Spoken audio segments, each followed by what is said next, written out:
What's up, guys? What's going on? What's going on out there in the world? Charles, the felony Bennett on Friday. You know it. What's up? Who's out there right now? We got a lot of news. We got a lot of news to talk about today. Little about Nate Diaz. Little about Colby Covington's bitch ass.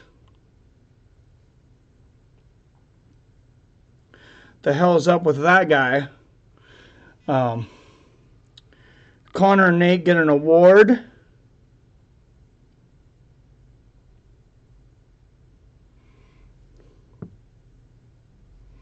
Shit.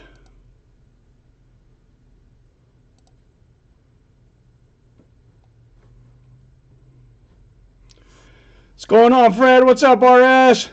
Not much, comedic genius. First off, did you guys see this shit? They're putting up Tyron Woodley's title.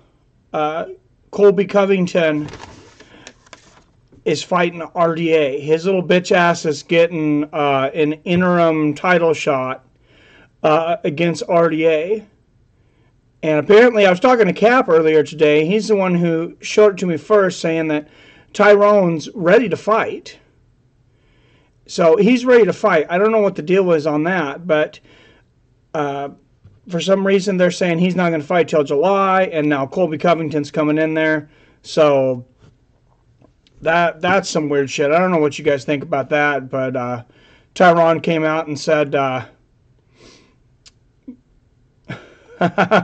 yeah, he's not here right now. But no, Tyron came out and said Colby Covington's not championship level. And I have to agree. I mean, who doesn't agree?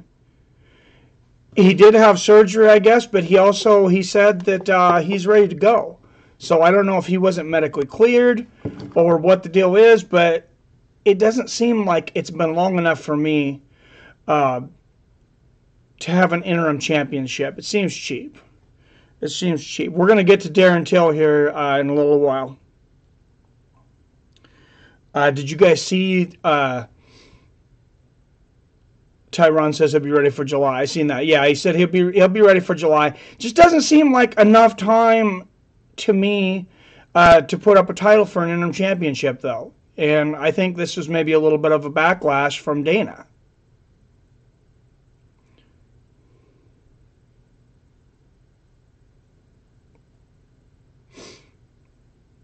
That's what I say, RS, is he wants him out as fast as he can. But why?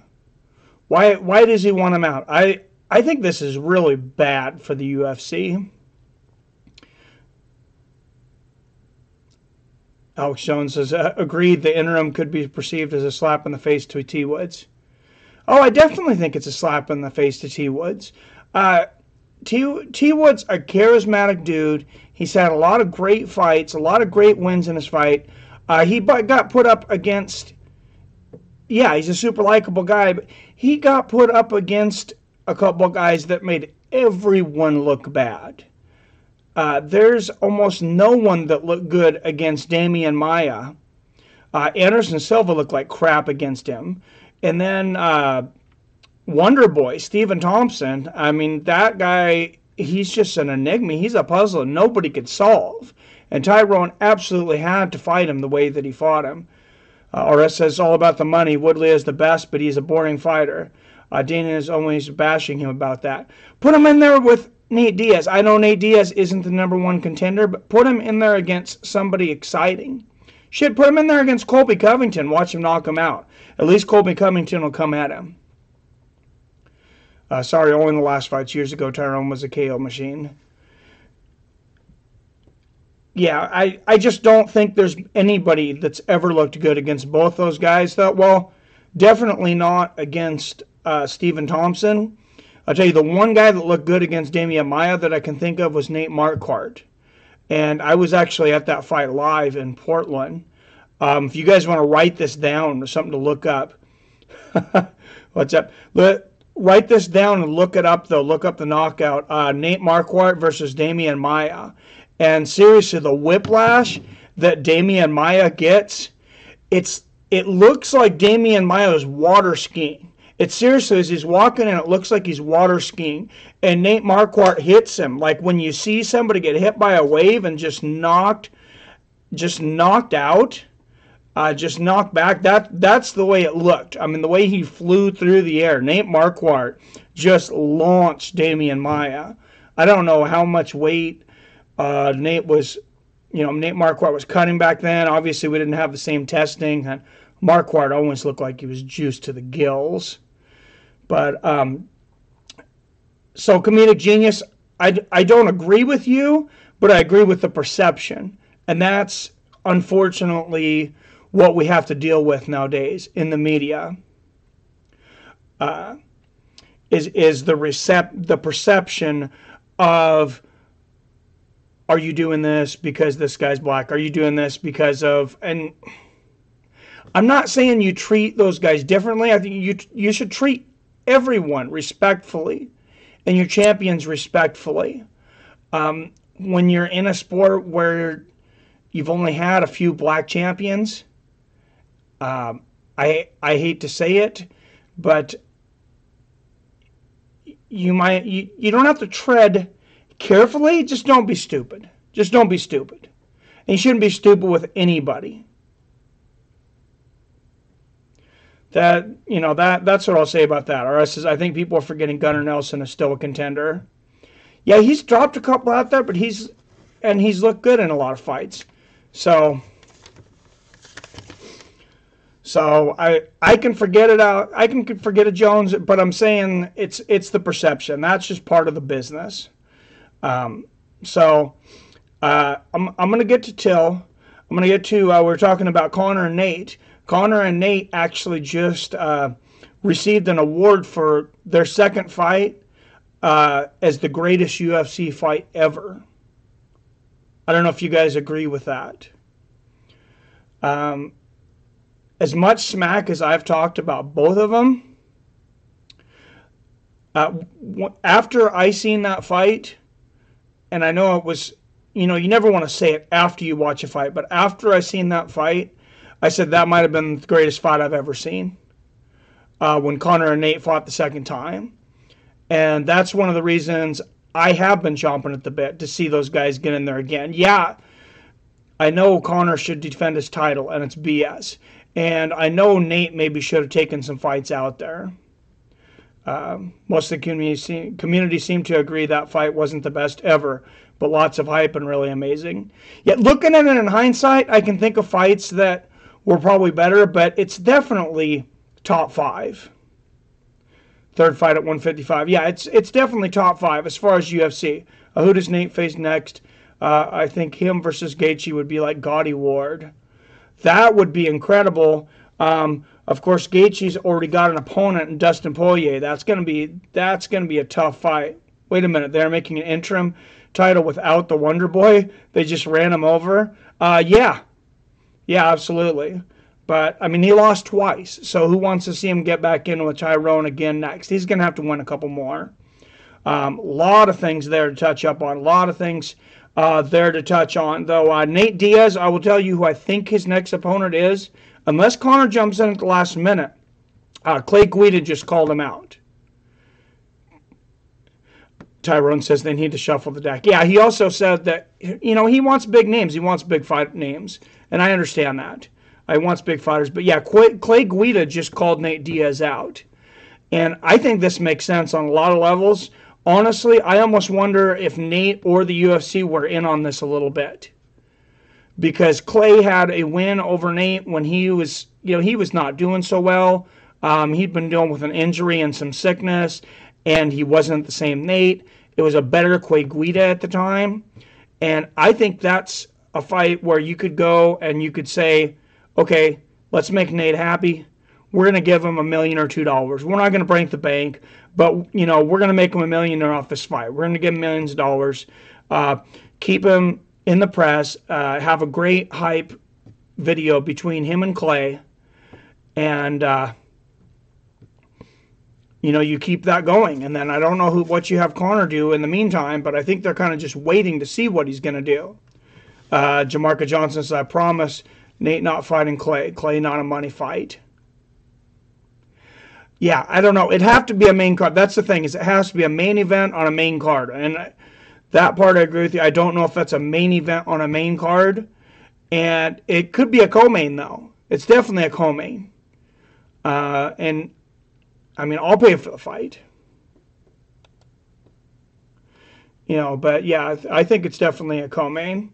Now does Nick fight again? I don't know when Nick fights again. Nick is on suspension, actually, for that whereabouts clause, where if they can't find you for 48 hours, I think it's 48 or 72 hours, then you're automatically suspended. So he wasn't a good boy and didn't check in. I think Poirier gets drawn into a brawl with Gaethje and loses. I don't know. If he gets drawn into a brawl, I think he probably gets knocked out. I think that's probably what happened.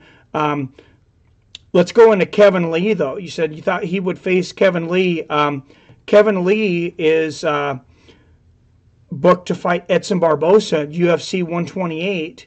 And fight they also booked yesterday, I believe it was, for UFC Fight Night 128, was Frankie Edgar and Cub Swanson. That seems really quick for them to be getting back in. What's up, Cap? How's it going, man? We were talking about the T-Wood thing earlier. Cap was actually the first one to bring that to my attention. Mini Genius says, if T-Wood fought The Rock, I wouldn't watch T. Oh, jeez. And Genius is already trolling you there, Cap, I see. But no, there's a lot of good fights coming up. UFC Fight Night 128 is coming up just a couple weeks after, just a couple weeks after the pay-per-view, after Khabib and Ferguson. And that's got Edson Barbosa and Kevin Lee, and then they just booked Frankie Edgar and Cub Swanson. So those are great fights. Jeff Nowitzki seems to be hopeful for Nick Diaz. Joe Rogan says, big bro Nick Diaz should step in versus Conor. Fun but unlikely. Yeah, I think it's unlikely. What's kind of weird is Nick didn't want to fight for all this time. And now all of a sudden, maybe... And Nick's a funny dude. Nick wants to do what you tell Nick not to do. So maybe you tell Nick he can't fight, and then he wants to fight after 3-4 years. Maybe that's the thinking on it. I don't know. Cap says, I was talking to Kevin Lee earlier. He hooking me up with a good ticket to see him live in Atlantic City. Are you kidding me? That's freaking awesome.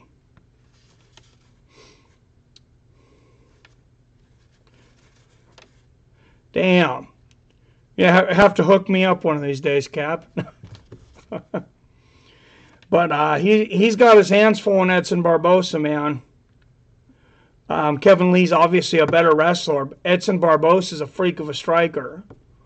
And Kevin Lee isn't, Kevin Lee is not Nurmagomedov. I don't want to crap on him. He just got you a free ticket, but he's not Nurmagomedov. So I don't know. Who do you guys think wins that fight? I'm getting to tell here in a minute, Alex.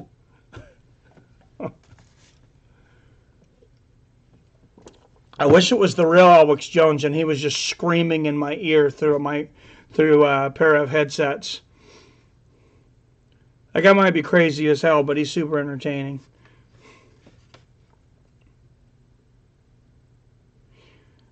I don't know, man. I don't know. Kevin Lee versus Edson Barbosa.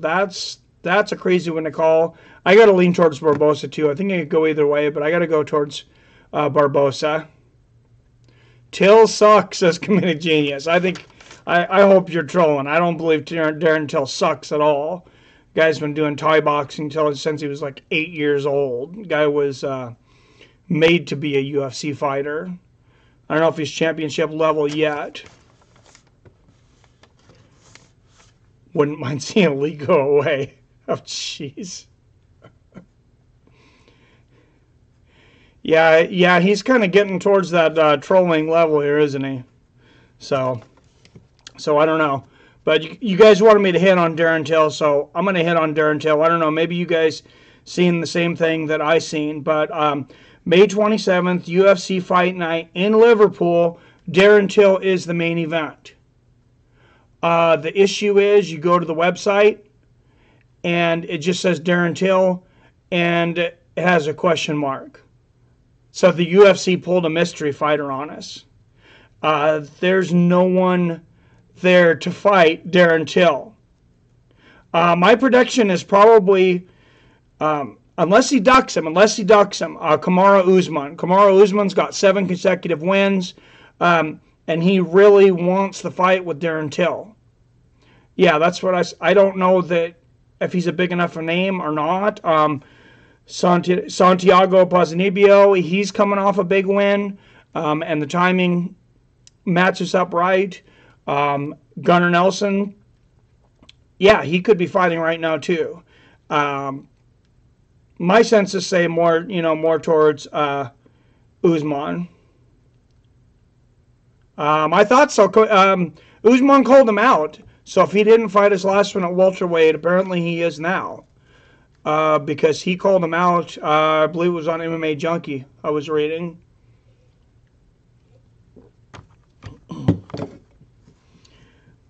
But there's got to be a host of guys waiting to fight him. Yeah, I can't believe that they don't have somebody in mind. But maybe they're having Darren Till. Maybe he's being hesitant pulling the trigger. I don't really care for Usman, boringish. And that may be the thing. Maybe they're looking at Kamaru Usman saying, he's the guy, he's calling him out. We might give him this fight, but we'll see if something better comes up. I think that's sometimes the way it happens. Yeah, that's the thing. Like the boring fighters, it's like Till wants Wonder Boy. I'm not sure why anyone would want Wonder Boy. Honestly, the guy's a nightmare, but that's against the #1 contender for sure. The guy's a nightmare on the feet. He's an enigma. You can't look good against him. You're very likely to lose. If he beats Wonder Boy, do I think that makes him title shot worthy? Absolutely. If he beats Wonder Boy, he gets the next shot at the title. 110%, I believe. I mean, I guess you can never say 100% with Dana because you never know what he's got up his sleeve, but that I would have to think that.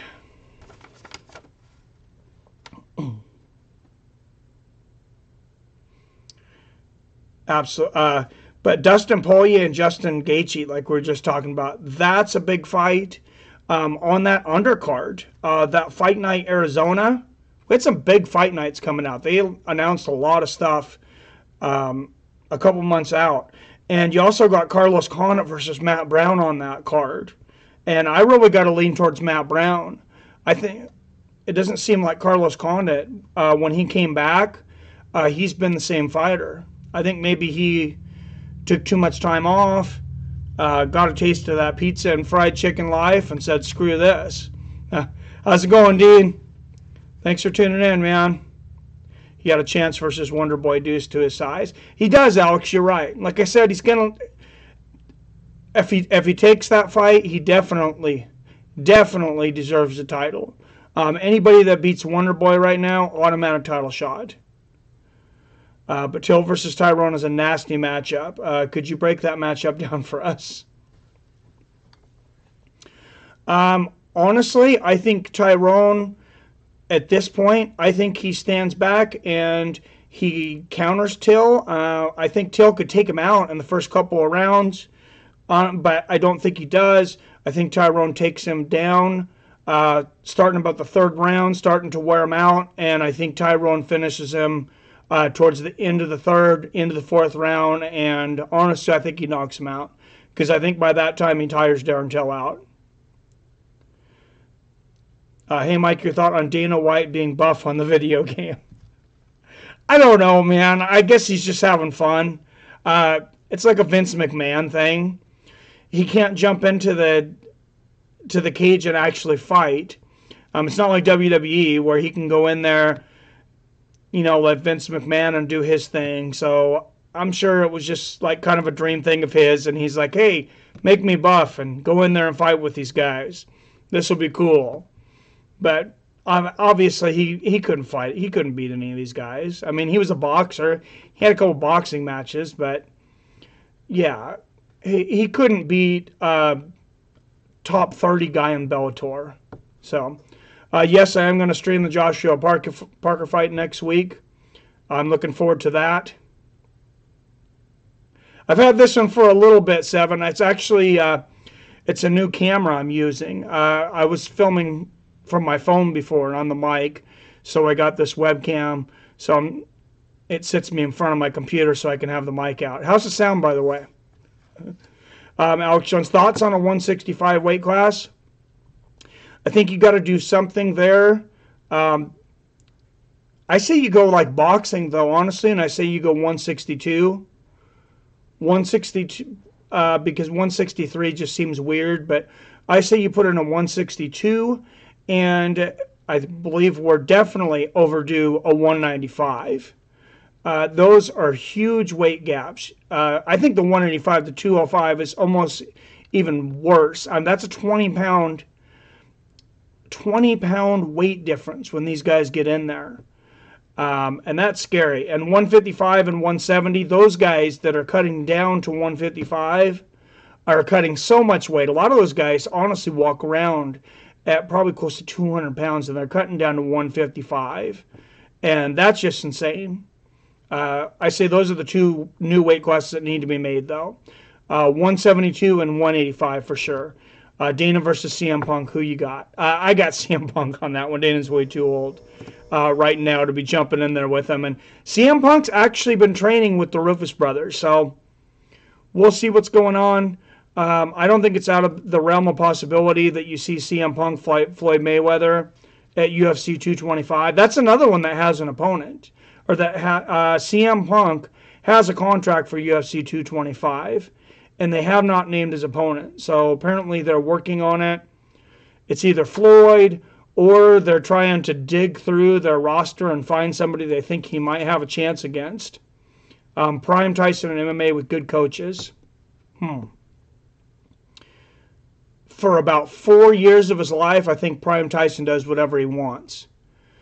But unfortunately, he had a lot of mental things going on. He also had, I think he had a lot of overtraining. He had a lot of injuries that he didn't talk about, back injuries. He was one of the first guys that dealt with painkiller addiction. He talks about later. He dealt with a lot of that with alcohol and cocaine. But he actually had a ton of vertebrae broken on his back. Like that fight where he says, my back was broken. And then he says spinal. Several people came forward. I mean, people laugh at that. 7 people came forward later and said, hey, he had 5 broken vertebrae. So when you do, I believe it was 3,500 sit-ups and like 1,500 push-ups every day, every single day, I don't think your body's meant to do that. Baylife, I got Punk over MJ. Over Mayweather or MJ? Black Beast versus Nagano, your thoughts? I think it's an incredible fight. That's the fight I want to see next for both of them. I think it's incredibly exciting. I think Lewis wins it. I think they probably slug it out for maybe the first round and a half, and then I think Derek Lewis starts to get a little tired. I think he takes him down and then leans Nagano up against the fence a lot. But he may be able to finish him in the 3rd round when he tears him down, honestly, where Stipe wasn't. Although I was impressed with Nagano's survival skills against Stipe. Did you hear Dan Hardy will make his return? Is that a joke? I didn't hear anything about Dan Hardy. That guy's way too old, though. I'm in Bellator or UFC? Dan Hardy speaks about his return often. Yeah. I'm not a big Dan Hardy fan. I've seen Dan Hardy fight live. I actually seen Dan Hardy fight live against Rumble Johnson in Seattle. That's one of those guys I'd like to see him come back just to see him get knocked out. It's just me, or MMA has been a bit dry last month. Well, there wasn't a lot of cards the last month. Well, the last couple weeks. There was nothing last week. Before that, you had 4 solid cards in a row. So now, fortunately for a guy like me, there's a lot of talk out there because there hasn't been a lot of fighting. So, about who's fighting next and what should be coming, what could be coming. We love Dan Hardy, good dude outside of the cage. I don't care for the way he promotes fights. I'm a bit salty about the way he went after my buddy Marcus Davis. Marcus, the Irish hand grenade Davis, I've had on the show. Great guy. I've known him for a while in person, and I guess forgive and forget. But what Dan Hardy did against him, Dan Hardy, if you don't know him, look into the history of it. He actually made a website and put up a poll, getting people to vote on if Marcus Davis was actually Irish, called him fake Irish, said it was that it was a gimmick, said a whole bunch of other vulgar things on a website about him. And I guess that was before Twitter and all this stuff. So, but I thought it was Colby Covington-esque. And that's kind of how I think about Dan Hardy. Maybe I don't know him well enough. I was actually, believe it or not, I was actually invited to his after party when they were in the UFC Seattle, the fight night I went to, and I was almost going to go to the after party, and then he lost, which I was glad he lost, but I don't know if he ever had an after party. It's like, do you have an after party after you lose? I would hope not, but he probably did. It was at some private club, and I was doing a small UFC website at the time called FightFanBlog.com that none of you guys have probably ever heard of. UFC wants to pay Anthony Joshua $500 million to come fight. Did you hear that news anywhere? I've heard Anthony Joshua say he wants to fight in the UFC. I've also heard him say that he wants Francis Ngannou. He said that on Business Insider. You can look that up. That's a legit site. BusinessInsider.com, or just Google Business Insider Anthony Joshua. And he said that he was willing to come to the UFC. He wanted to come to the UFC eventually, and he wants to fight Francis Ngannou. I hadn't heard anything about 500 million, 500,000, or 500. Nobody's ever made 500 million. That's not going to happen. Who fights in the 162 class first? O'Connor, of course. They're going to give him a third belt, right? Oh, geez. Yeah, I don't know. There's a lot of these guys at 155 that could fight it. RDA's a bit small, though. Honestly, at 170, I could see RDA getting the belt over there. Colby Covington, obviously. A lot of the same people you're talking about at 155 and 170 meshing. Khabib, that is the class for Khabib. Tony Ferguson also possibly, Kevin Lee, but definitely Khabib. I haven't watched Colby on it, never will. The guy is definition of an asshole. He's a super asshole. I don't like the guy. And there's a difference. Sometimes, some guys I like. They can be kind of an asshole and I like them.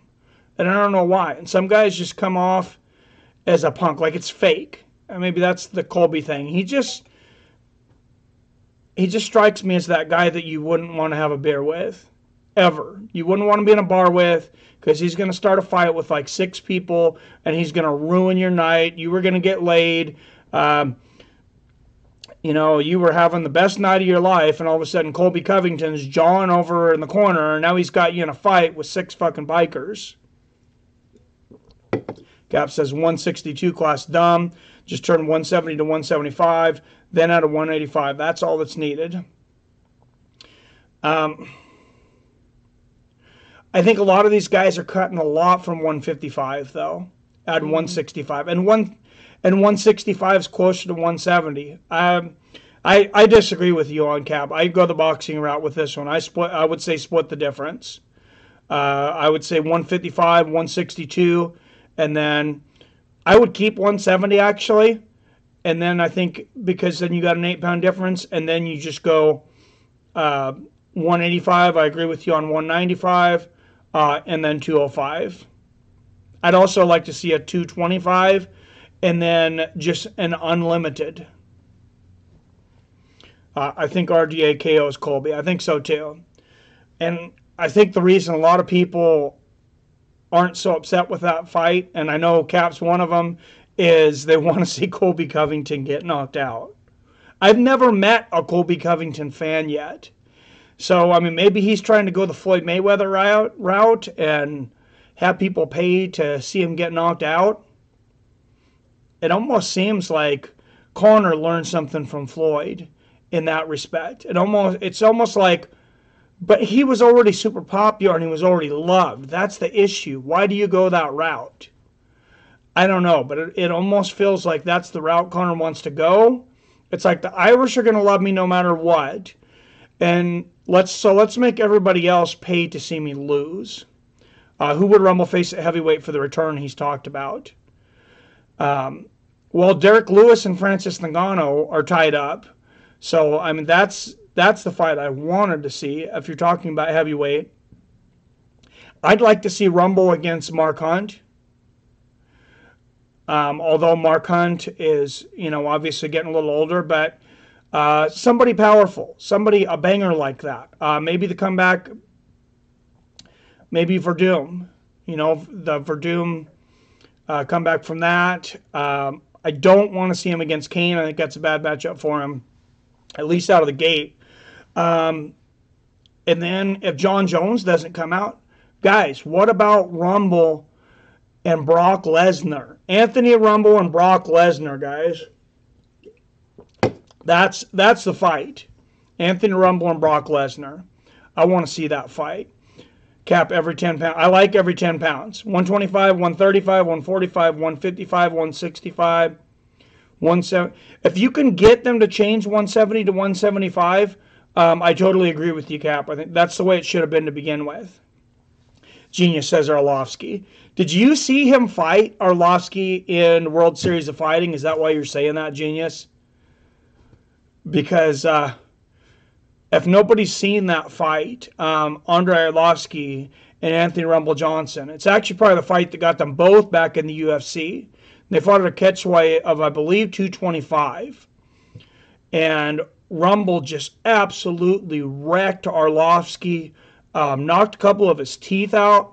It was brutal. It was absolutely brutal. RS found out yesterday the UFC pays 15% of revenues to the fighters. NFL, NBA, MLB, they all pay 50%. Even CFL in Canada pay 25%. UFC revenue pays 56%. It's probably the biggest ripoff in sports. Wow. Do you mind sharing a resource with me on that, RS? I'd like to look at that article or look at that information. That's kind of, from what I've heard, that sounds to be about correct, but I didn't know that they had ever actually released it or anybody actually got access to it. I hope they spread that stat everywhere.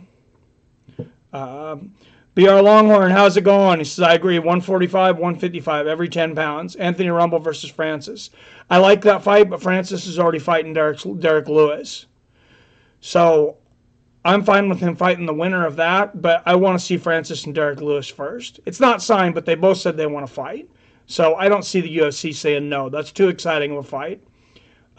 Rumble is JUCO wrestling champ. He will be able to keep Brock from taking him down. I think he would kill Brock. I think he probably would too, but I want to see the fight. Dude, Rumble's a fucking monster. Rumble would be small and has cardio issues, but he can out-wrestle. But he can wrestle and has power. I don't know.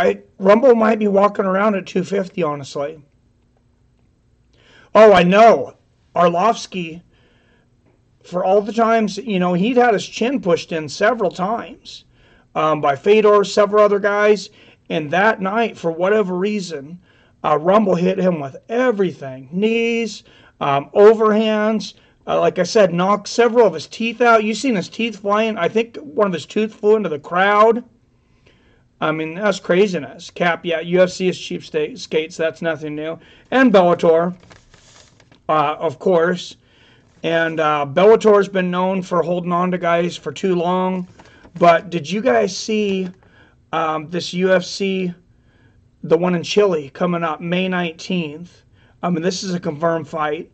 Volkan Ozdemir fighting Shogun Rua. Yeah, Rumble knocked Arlovsky's teeth out, man. It was freaking brutal. I was watching the fight wishing they'd end it. I was watching it feeling very bad for Andrei Arlovsky, to be honest.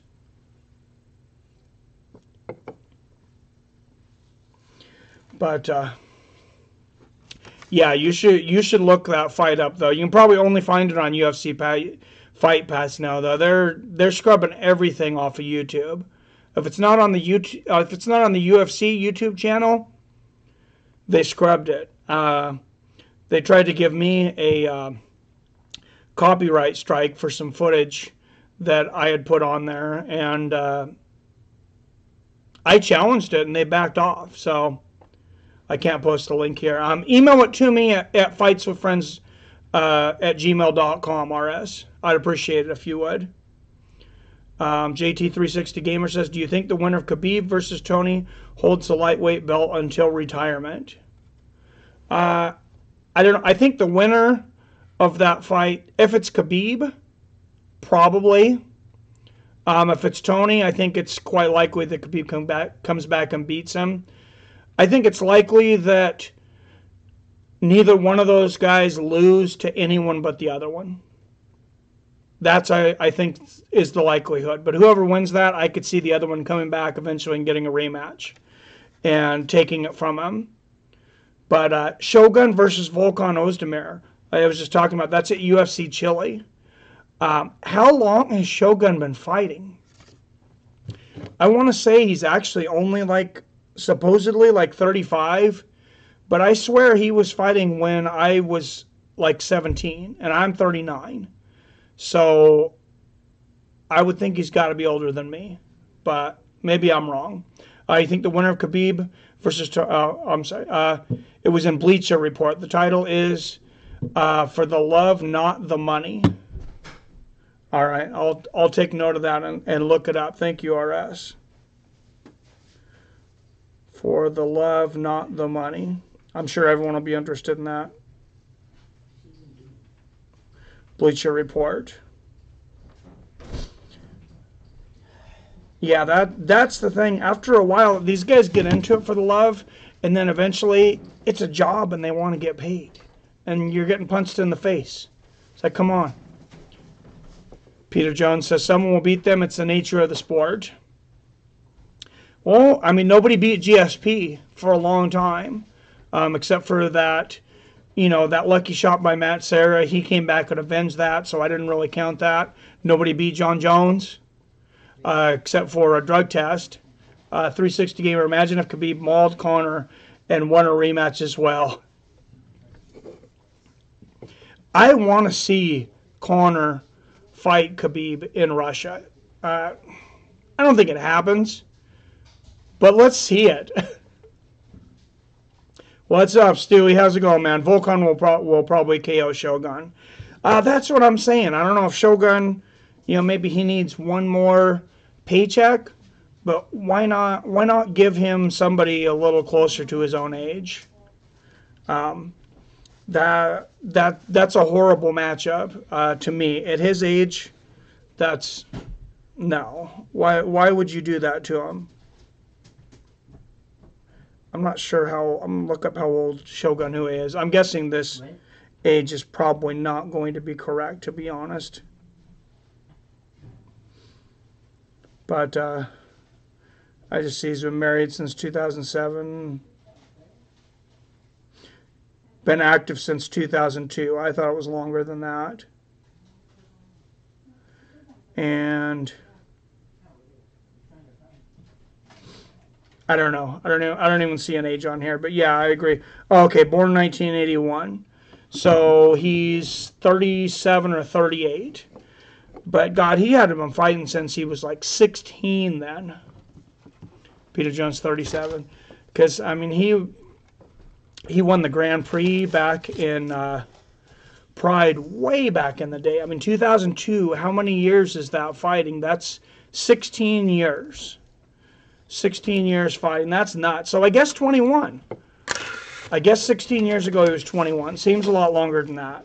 Just like Vitor, who's finally got his retirement fight, and probably Lyoto Machida's retirement fight too. I don't know if that's an interesting fight, but they're going to finish their careers. Vitor and Machida are fighting on the co-main at UFC 224. Of course, that's the Nunez-Pena fight. He was 21, yeah. Excuse me, Nunez versus Pennington fight. Amanda Nunez versus Raquel Pennington. I don't think that's a huge, compelling matchup for a lot of people, but they added Jacare Souza and Kelvin Gastelum as the co-main, which is a very interesting fight. You got Mackenzie Dern coming back against Amanda Cooper for that one, and then you got Vitor versus Machida in the third fight down. JT360 Games says Volkan is young, fresh, quick, more powerful, and hasn't taken a lot of damage. I agree. Volkan's almost like a younger version of Shogun, like Shogun Money, who was younger. So, I mean, I'm sure he's making some money because he's got that contract where he's been in there for a while. He probably gets a minimum of like 250 or 300,000. I think RDA knocks Colby out second round. I'm going to call it right now, and honestly, it wouldn't hurt my feelings if he took a, I want to see him get humiliated. I was going to say, it wouldn't hurt my feelings if he took a Dan Henderson-esque shot after the knockout like Henderson did against Bisping.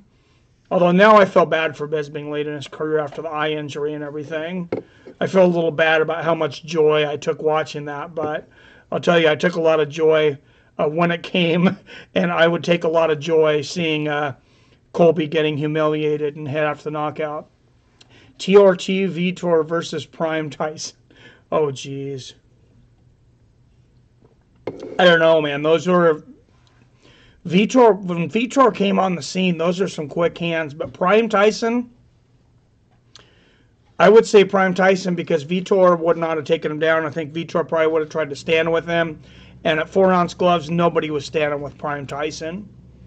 I said the more we've evaluated it lately, I think it was RS was saying that Tyson really probably had 3 years of prime, where I think nobody could beat him. And I don't know if anybody could have beat. There's a couple of guys that maybe could have beat him, but not a whole lot. Yeah, so I'm not really interested in what's going on over there, Stewie. Sorry. And Wolf versus Cyborg in a boxing match. Cyborg already tried the Muay Thai thing, so and she lost there. So, are you trying to get kicked, Griffin? I don't. Oh, is that Pulse Reloaded? Yeah, no, thank you. But what do you guys think of Jacare Souza and Kelvin Gastelum as the co-main event on Nunez Pennington? I really like that fight. I think that's an entertaining fight. I think it's a good fight for Souza. I think he comes away with a good win over a marquee opponent. Maya was outstriking Colby, and I was watching the screen surprised. I'm not. And Wolf would knock Cyborg dead. I agree. But Cyborg stood in there well with Holly Holm. And Holly Holm was the most decorated female boxer ever. So, in a boxing match, I still say Wolf knocks her out. But Cyborg probably makes it interesting. I see Kelvin or the Church with Joey Diaz. Good episode on the Church. Oh, seen Kelvin on the Church of Joey. I'm going to have to check that out. I didn't know he was on there. I'm always watching Rogan. I'm about halfway through Rogan's interview with Pat Miletich from a couple days ago. Pat Miletich, I hope everybody in here knows who Pat Miletich is. He's definitely one of the pioneers of the sport, Miletich fighting systems, and that guy is absolutely insane. There's some insane stories on there, and the sport would not have evolved at near the rate it did if it wasn't for Pat Miletich. That guy is definitely one of the building blocks of the UFC and MMA in general. Yeah, that's what I'm saying. I'm saying I hope everyone knows who he is. Maybe some of these younger people, but if you don't know who he is, don't admit it, because you're going to get kicked immediately. Just kidding. But we'll definitely flip you some shit. But really, Jacare Souza and Kelvin Gastelum, I think that's a great fight. I think they go back at it, back and forth. Great. Kelvin versus Jacare is a crazy matchup. Yeah, absolutely. I know Jacare just lost, but yeah, I like Jacare in that one too. I can't wait to see him get in there again. For some reason, Jacare Souza and Yoel Romero are two of my favorite fighters to watch right now. And Whitaker, of course. One of the first and best successful wrestlers in MMA. Absolutely. And Miletich, that was a guy that I think he went past his God-given skills. A lot of that was just heart and determination and the willingness to throw away things that didn't work and listen to people that were smarter than him. Woodley versus GSP. Pulse Reload says, I don't think GSP takes that fight. I think Woodley beats him up very, very badly, to be honest. I think he punishes him. GSP doesn't take him down. I think Woodley's too strong. I think Woodley absolutely humiliates him and probably takes him out in the 4th or 5th round, and GSP retires with a blemish on his record. Jacare most likely submits Gastelum because Gastelum really felt Weidman's strength and said he can't compete in grappling with the division's strong guys. Ooh, yeah, Kelvin he's a smaller 185. I agree with you, JP. I also think Jacare, he just hits harder, though. I like Gastelum. I've underestimated him. I always underestimated him. I know I have in the past, and most people do, but I just don't think so. I don't see any way he can really win against Jacare Souza. Yeah, GSP is old, not at Woodley level. Yeah, I think that's the thing. I was watching Condit versus Lawler fight earlier. Cap says, reminded me of how good Woodley is. Yeah, Woodley's a stud.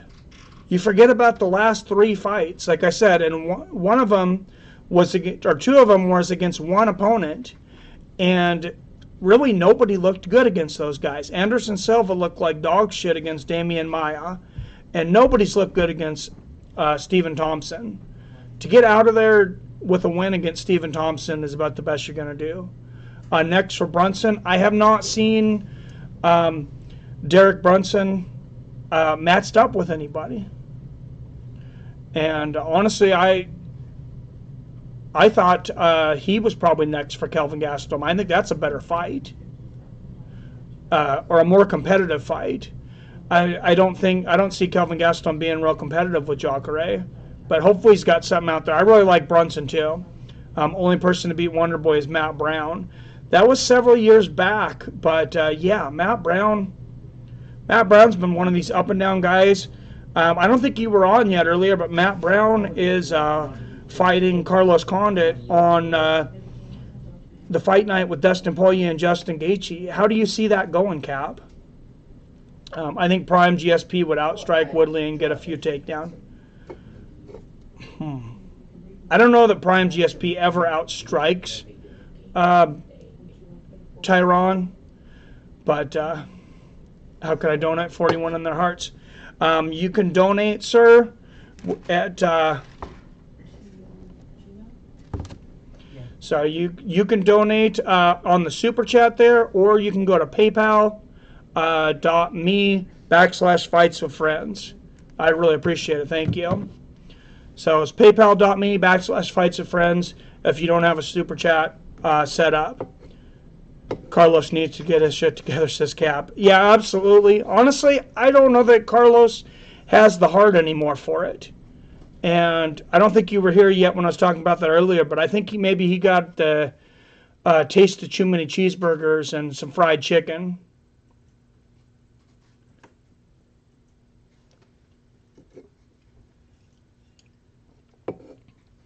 When you're not a fan. I'm not sure what you're saying there, but okay. Domino's versus Pizza Hut. Oh, Jesus. It depends on your area. I'm not going to spend a lot of time on that, but I'm actually going to answer that. If you're in Seattle, Domino's is great. If you're in Lake Stevens, Domino's is shit. No one's got a Pizza Hut. Domino's super inconsistent. Oh, we have Connor Hugger here. Oh, jeez. If Carlos is on his game, then he beats Matt Brown. I don't think he has it in him anymore, Cap. Honestly. Yeah, 41-9 on their hearts. We'll have fun back over there. So I kind of figured that, dude, but I wasn't going to give you that satisfaction. What's up, Zolden? How's it going, man? You missed a lot. There's a lot going on right now. I know you're going to like that RDA gets to beat the smack out of Colby Covington, though, for an interim belt. When do you get Ryan Bader? Ryan Bader's not answering my messages, RS. Sorry. Uriah Hall should fight Brunson in a rematch, maybe. That's a good fight. I like that. Should Masasi have stayed? I will say I think the UFC should have tried harder to keep Masasi. From what I heard, Bellator basically matched what UFC was willing to pay, and they let him have his own sponsors. And he's pretty big in the Netherlands. Dutch guy, our brother channel, he told me that Masasi says he would lose over $100,000 a year in sponsors easily, and probably a lot more. I think Masasi would be fighting for the title by now. I agree with you. I agree with you absolutely. 360 Gamer had beat Yoel Whitaker. Yeah, that guy is definitely, that's the one that got away. That's like when Dan Henderson went to Strikeforce, and Dana actually said later, he says, that's the only one I regret. He said, I regret letting that guy get away, and he went back out there and got him back. Cap says, I'm mad it's for an interim belt. T. Wood is one of the most active champs. 4 title fights in a 12-month span. Whether a champ is doing that. It is what it is, though. I agree with you. We were talking about that earlier, too, that I think that's complete horseshit. It hasn't been that long since he's defended. Like you said, he's defended a lot. You're kind of taking the meaning away from interim belts, but do you think Dana doesn't want to see him with the belt? I'm not sure what the thinking is on that. I think that's a bad look for the UFC, though, honestly. I think that's a bad rap for the UFC to already talk about the interim belt when Tyron's trying to get back from surgery as quickly as possible. RS says, last week I found out I missed Mamed Kadilov's Khalidov. Sorry, I can't believe he lost. He may not be the best middleweight in the world, but he is still one of my favorites ever. That one surprised me too, for sure. Best pizza place is Van Goes Pizza in Forks or Ports. I have been there. It's in where was that place in Forks that we went and had pizza at? I couldn't remember. It was on the left side of Highway. It was on the west side of Highway 101. It was amazing. I wasn't sure if strip mall. we were camping in Forks, and this is how retarded I am. Don't camp in Forks. Don't if you want to go camping, don't camp in Forks. Because we camped. How long did we camp there, honey? Like 2 nights. Okay, we camped there a couple nights. There for like a week. Here's what the weather is like in Forks when you listen to it. It says it's 100% chance of rain tomorrow, 100% chance of rain tomorrow, Wednesday, 98% chance of rain. There's nothing but rain there. So I wasn't sure if that pizza was just so damn good because we couldn't find anything else to eat, or that pizza was just that damn good. But that's the best fucking pizza I've had in my entire life. Would you agree? It was amazing.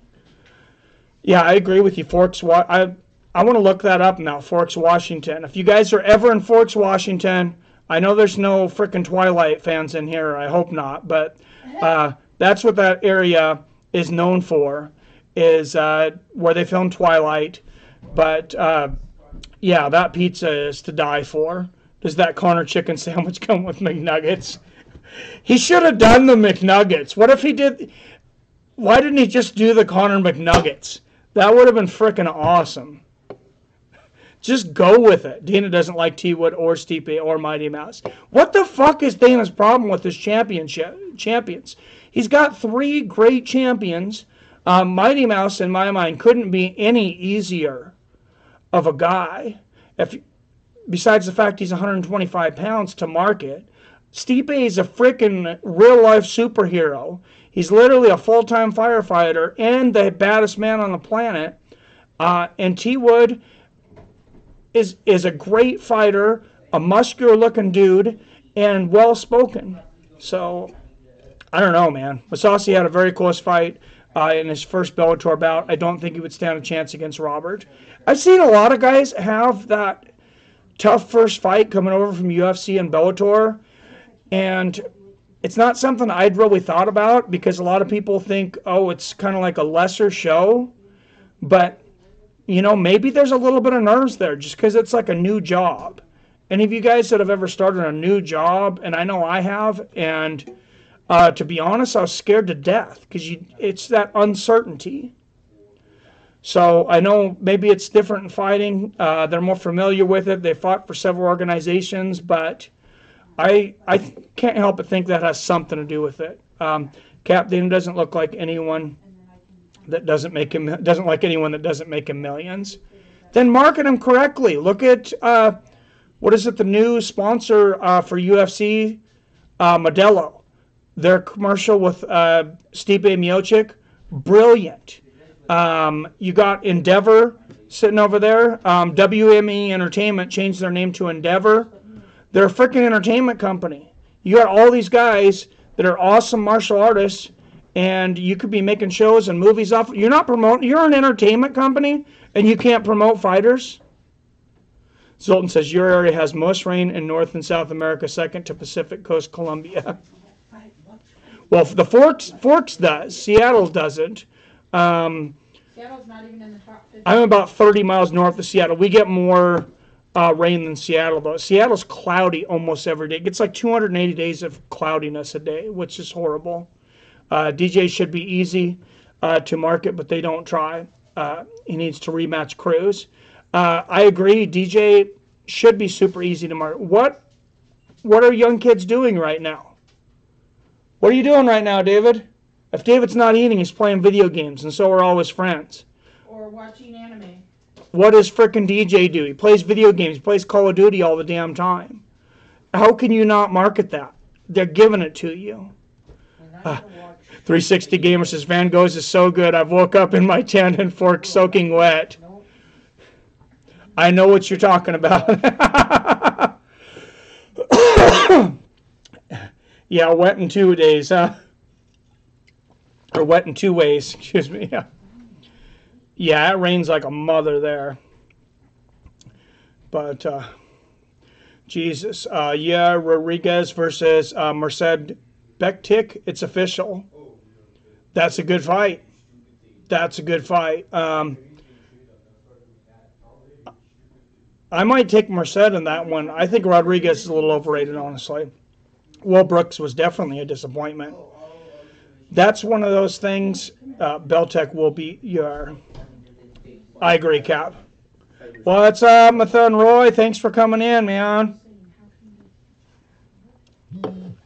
Thanks for coming in. You missed a lot. We're talking about a lot of fights coming up. But the Anthony Joshua fight next week, we're going to have that on Showtime. I'm sure Cap knows more about his opponent probably than I do.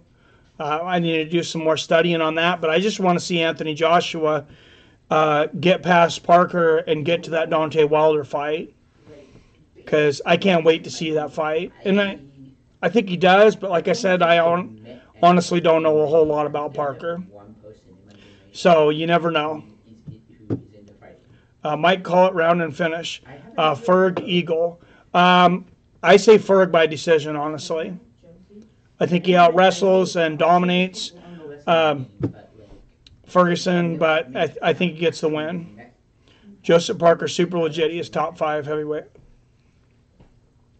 I believe he's ranked number 5, but I knew he was definitely a contender.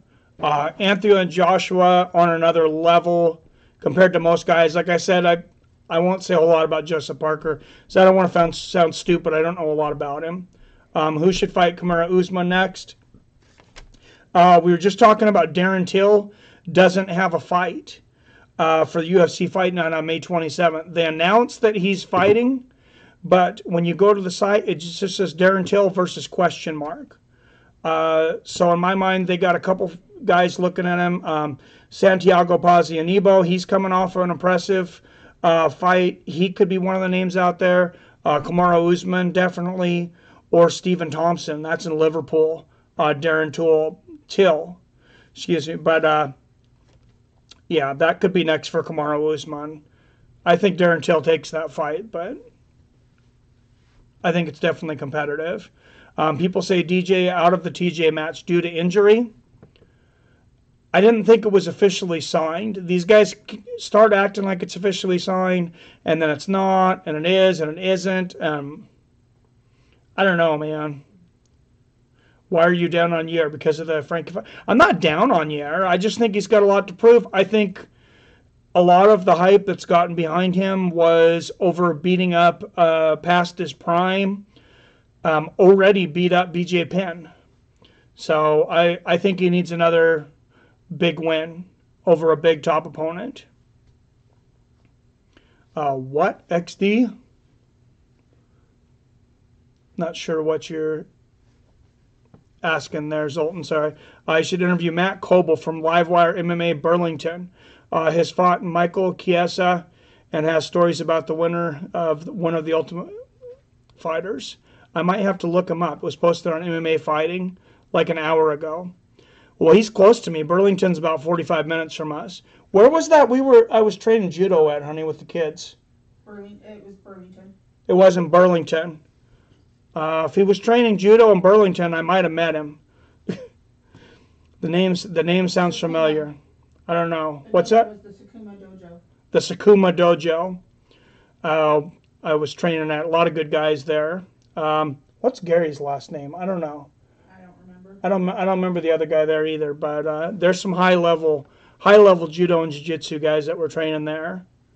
Yair's an exciting fighter. Him versus Pettis at 155 would be awesome to watch. Well, Pettis has got to get over Michael Chiesa first, and he should. But is he back? He even said himself that he needed to be back mentally. And I don't know, man. I don't know if he's there mentally. I don't know what was going on with him. I haven't heard him really talk about it. But I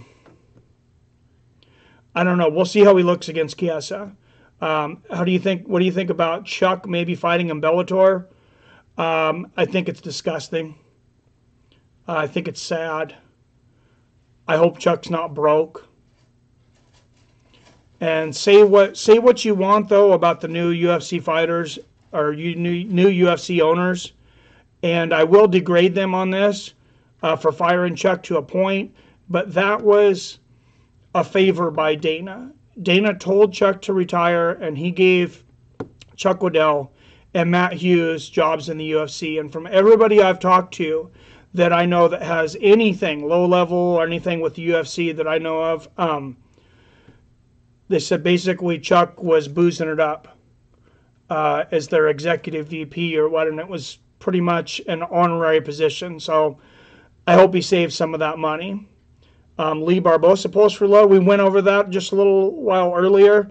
I do think Barbosa gets him by knockout, but that's going to be a great fight. Can't wait for Lee Barbosa. Yeah, that's good. And did you see that UFC Fight Night 128? Kevin Lee versus Edson Barbosa, but Frankie Edgar's also coming back already against Cub Swanson in the co-main. I think too early for Frankie. I think it's way too early, but I like that card a lot. My Cap can't. Will be my first UFC event being live. Well, congratulations, Cap. I'm glad you were able to get those tickets. the two that I went to, the one in Seattle, we were back so far. Honestly, I would have gotten a better idea of it on television, but I got to go with David. With young David, we still have that poster. It was Anthony Rebel Johnson versus Dan Hardy, and then Nogueira versus. Do you remember David? Hardy versus Johnson, Nogueira versus Davis. And my wife remembered Antonio Nogueira or Rodrigo Nogueira versus Phil Davis was a card we went to in Seattle. But yeah, we didn't see that. We weren't real close on that one. The Portland one was better, so hopefully you got really good seats. And if you got them from Tom Cable, I'm sure you did. No, Chuck, just stop, says Zoltan. Did you watch Dudeson's YouTube Red with Chuck? Could hardly breathe hiking. No, I heard that he could hardly breathe. I heard about it. I don't have YouTube Red. I think it was a YouTube Red exclusive. I'm not paying for YouTube Red yet. I probably should, since I am kind of in a roundabout way an employee of YouTube or a subcontracted employee of YouTube. I think they should give me YouTube Red for free, but whatever. They don't give UFC fighters Fight Pass, so Kevin Lee has the worst trash talk in the UFC, says Jason. At least he's not as annoying as frickin' Colby Covington, though, man. But yeah, I agree. He's not a great trash talker. Great fighter, though. I think Pettis will fall short against all powerful wrestlers and pressure fighters. Seven says, "Is the wife doing better?" How's the rib, honey? Much better. Much better, she says. Thanks for asking. Wait, there's housework to do. Appreciate it. It's really bad. Zoltan, they don't give UFC fighters Fight Pass. What the fuck? They have to pay for pay-per-views, Zoltan. UFC fighters have to pay for pay-per-views. I was listening. Derek Lewis was on MMA Junkie Radio, and he was saying that he hardly even watches any of the fights because he doesn't want to drop the $65. He says it's a ripoff. I'm not representing the UFC very well there either, but that's his words. So, and I think they're too expensive myself too. Absolutely, but give your damn fighters the pay-per-views and the Fight Pass. That's freaking ridiculous. Come on, guys. Guys are freaking billionaires. I wish UFC could come back to Washington so I could go to one. They've been to Seattle twice now. They were back a couple of years ago. I went in 2012, I want to say. It's been a long time. I don't remember who was there on the next card. It wasn't as big of names, but I have a feeling they'll be back. The issue with Washington, a lot of fighters don't like to fight here. In Washington State is same-day weigh-ins. And the idea behind same-day weigh-ins is a good thought. It's a good thought, but the issue with that is we all know these guys are going to cut the weight. They're going to cut it regardless. They're going to cut 30, 35 pounds in the last 4 frickin' days. And then you're going to throw them in there dehydrated. Now you've taken their IVs away from them. Now that they're not allowing the IVs until something's changed in the weight cutting, I'm going to predict that the UFC does not come to any state that has same-day weigh-ins. I'm not sure if Washington's the only state. I doubt it. But I know Washington State is a same-day weigh-in. They did that to us in judo. We would literally weigh in, and some of us, depending on when you drew, you could be on the mat for 15 minutes after weigh-in, and you down a banana, and you drink a quart of Pedialyte, and it didn't have enough time to get in you, and you felt like shit. I wish UFC, and Ari Emanuel is the new one. I seen that frickin', not Ari Emanuel, that prince from Saudi Arabia is buying 7% of the UFC, and they have a person on the board now. So I don't know what the hell is going on with that. Cap says that's F up. UFC pockets most of the money instead of paying the fighters. Yeah, did you guys not say, Ari Emanuel is Jewish? No, I was looking at earlier, this prince from Saudi Arabia just bought 7% of WME, which is now named Endeavor. I had the article. I was going to make a video on it, and I didn't. But let me get some information here real quick. I have no young David for me right now, but I have to be my own young David. Jews and Saudis love each other, secret partners. Oh, geez. Yeah, you might be onto something there, Zoltan, to be quite honest. Saudis have all the money, so they've, Zionists, yeah, they've avoided all the scrutiny that all these poorer countries have. Yeah, Saudi Arabia reportedly investing $400 million in UFC company. This is Yahoo Sports. It's coming. It says, according to a report from Bloomberg, a deal was expected to close this week that will see Saudi Arabia, through its sovereign wealth fund, invest $400 million into Endeavor, formerly WME IMG, which is the parent company that owns the UFC. Crown Prince Mohammed bin Salman traveled to the United States and met with President Donald Trump on Tuesday. The Crown Prince is expected to return in April for a dinner hosted by Endeavor co-CEO Ari Emanuel in Los Angeles, like you were just saying, Zoltan. So there you go. You're going to have the Prince of Saudi Arabia meeting with one of the head Jewish owners of the UFC. And when it all comes down to it, wouldn't it be something if the people that solve the conflict in the Middle East are a couple of fight promoters? Oh, definitely. Those guys definitely have connections. I've listened to some sources on some of those guys, those oil sheiks over in Saudi Arabia, and they laugh when we say that Bill Gates was the richest guy in the world, and Warren Buffett and Jeff Bezos is who we say is now like 80-some billion, and they say that's child's play. Some of those families have what's been rumored that I've seen that they have in the trillions. They're not going to let anybody know. They're not going to let anybody know how much money they have, but $400 million to him is child's play. He probably doesn't want to make too big of a splash, but he could just buy the whole damn UFC if they'd sell it to him. And he probably would. Rahm Israel Emanuel is an American politician and is Ari Emanuel's brother. I did not know that. Well, I knew Rahm Emanuel was an American politician, but I didn't know he was Ari Emanuel's brother. How long has he been co-CEO? I wonder. So, I wonder if that's what helped get the MMA finally into New York. So I know a lot of it was the Fertitta brothers selling because New York didn't want them in. The culinary unions over there lobbied really hard and spent hundreds of millions of dollars on keeping the UFC out. And then all of a sudden, the Fertitta brothers sell, and everybody's gone. Everybody stops fighting, and MMA is in New York immediately. So, I know, only 13. What's going on, Jason? How's it going, man? Post Reloaded. He's going to make sure Khabib wins. Muzzies stick together. Oh, jeez. Rahm Emanuel is the 44th and current mayor of Chicago. Yeah. And isn't he doing a great job over there? Jesus. Okay, I don't want to get too much into politics, but I think there's more gun deaths in Chicago a year than frickin' Iraq. So, I'm not a fan, to put it bluntly.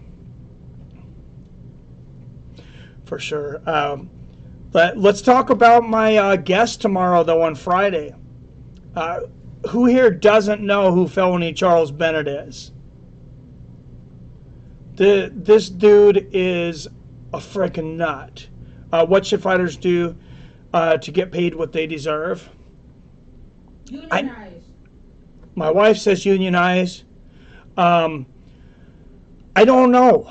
I don't know. At first, I didn't want to see the fighters unionize because of a lot of things that come with that. But at this time, I have a hard time arguing against it. They're obviously not going to pay them the money that they're worth. The UFC can afford it now.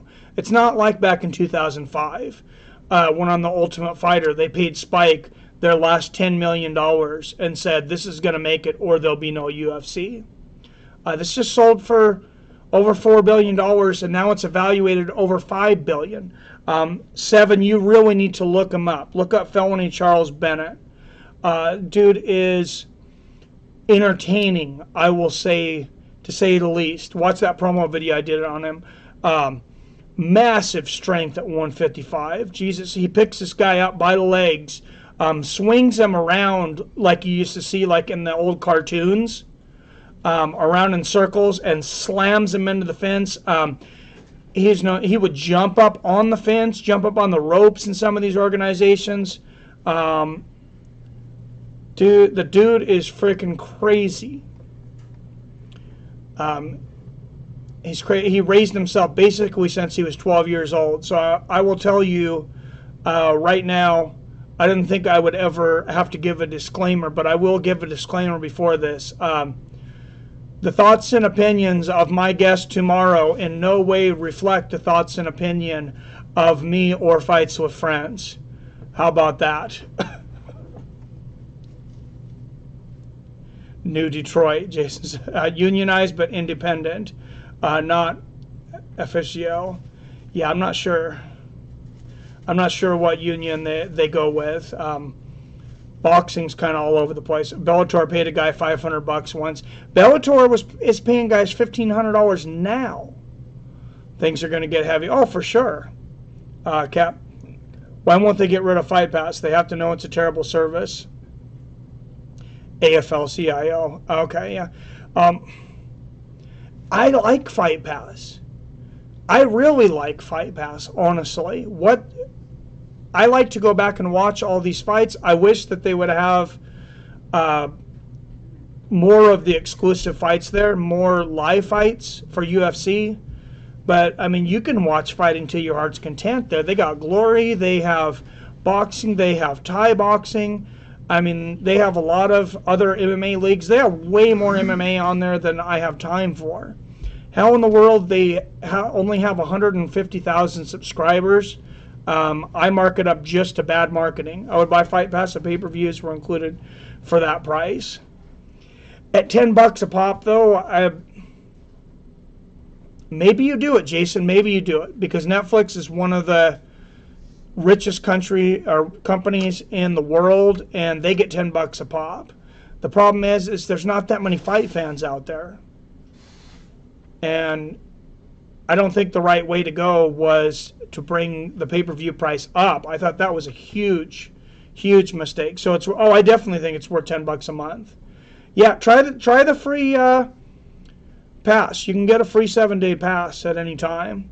You can watch all the Ultimate Fighters from back in the day. You can watch basically any fight that was ever on UFC, on Strikeforce, Pride,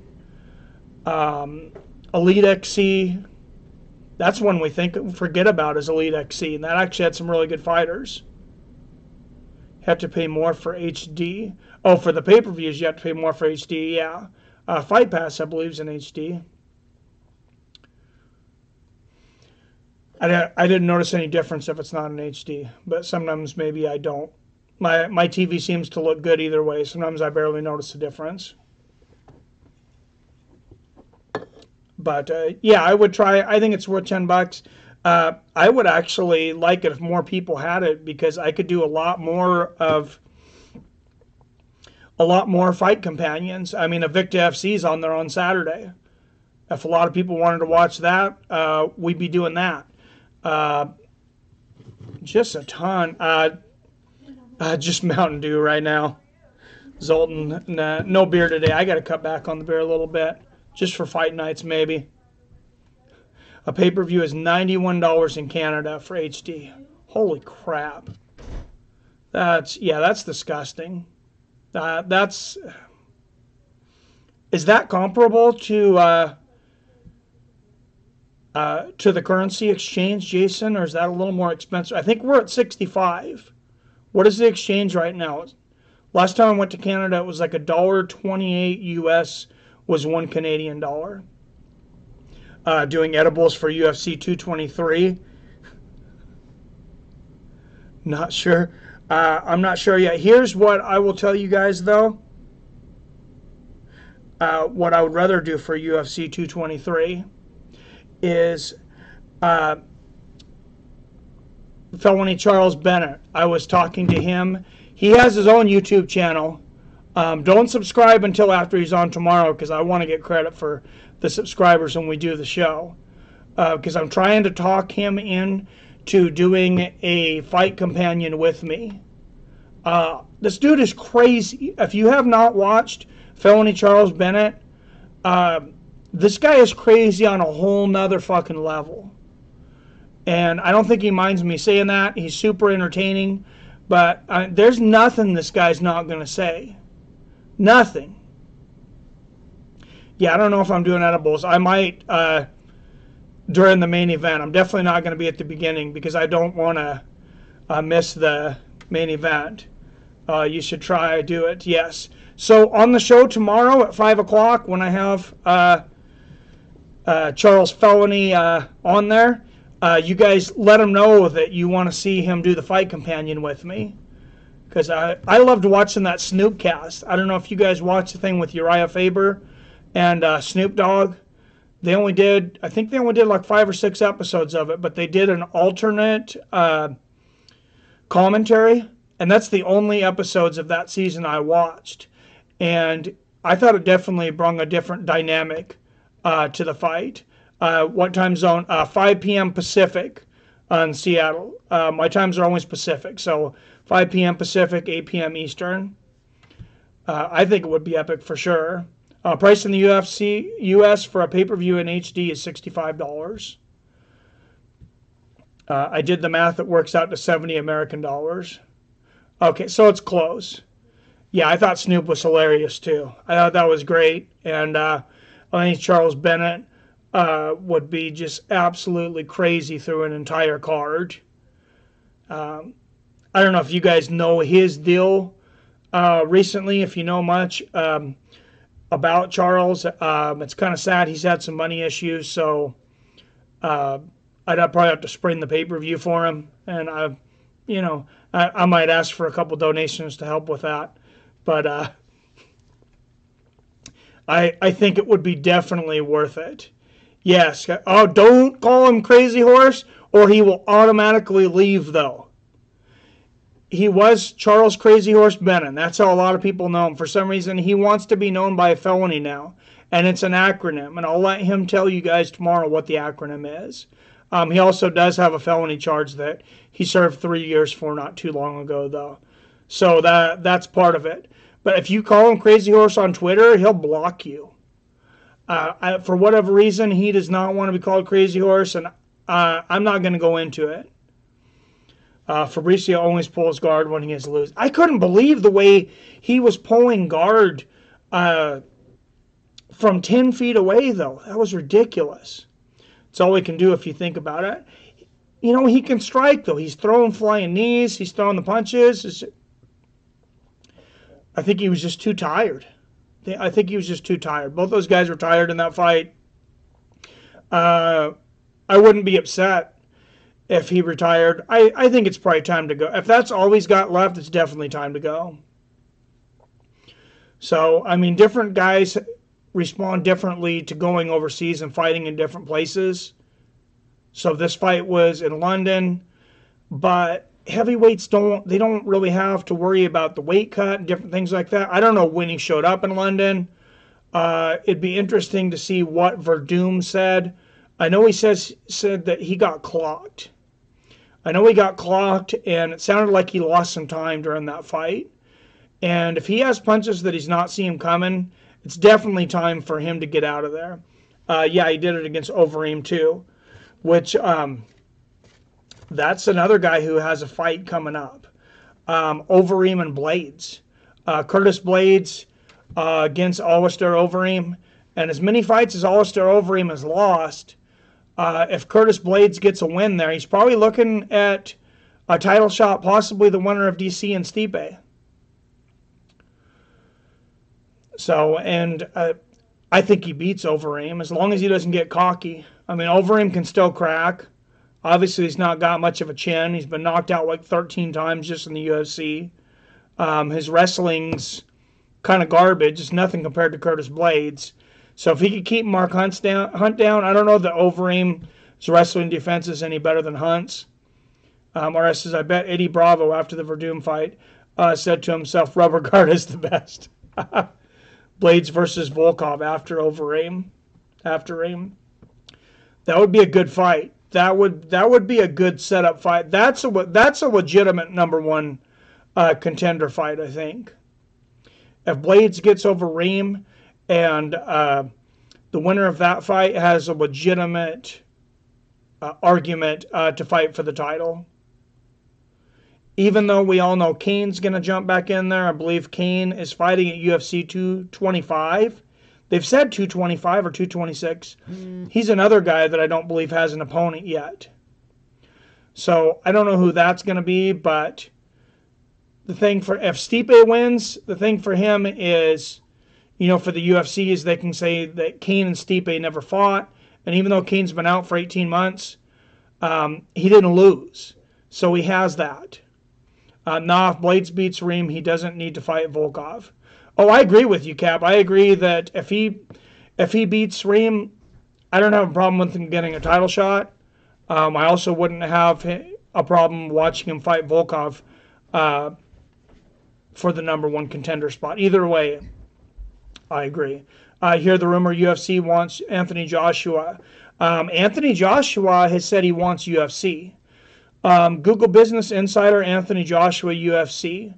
And Anthony Joshua, in an interview with Business Insider, said he wants to fight in the UFC and he wants to fight Francis Ngannou. So if he wants it and the UFC wants it, money talks. That's all I can say. We're going to see how much money are they going to give him.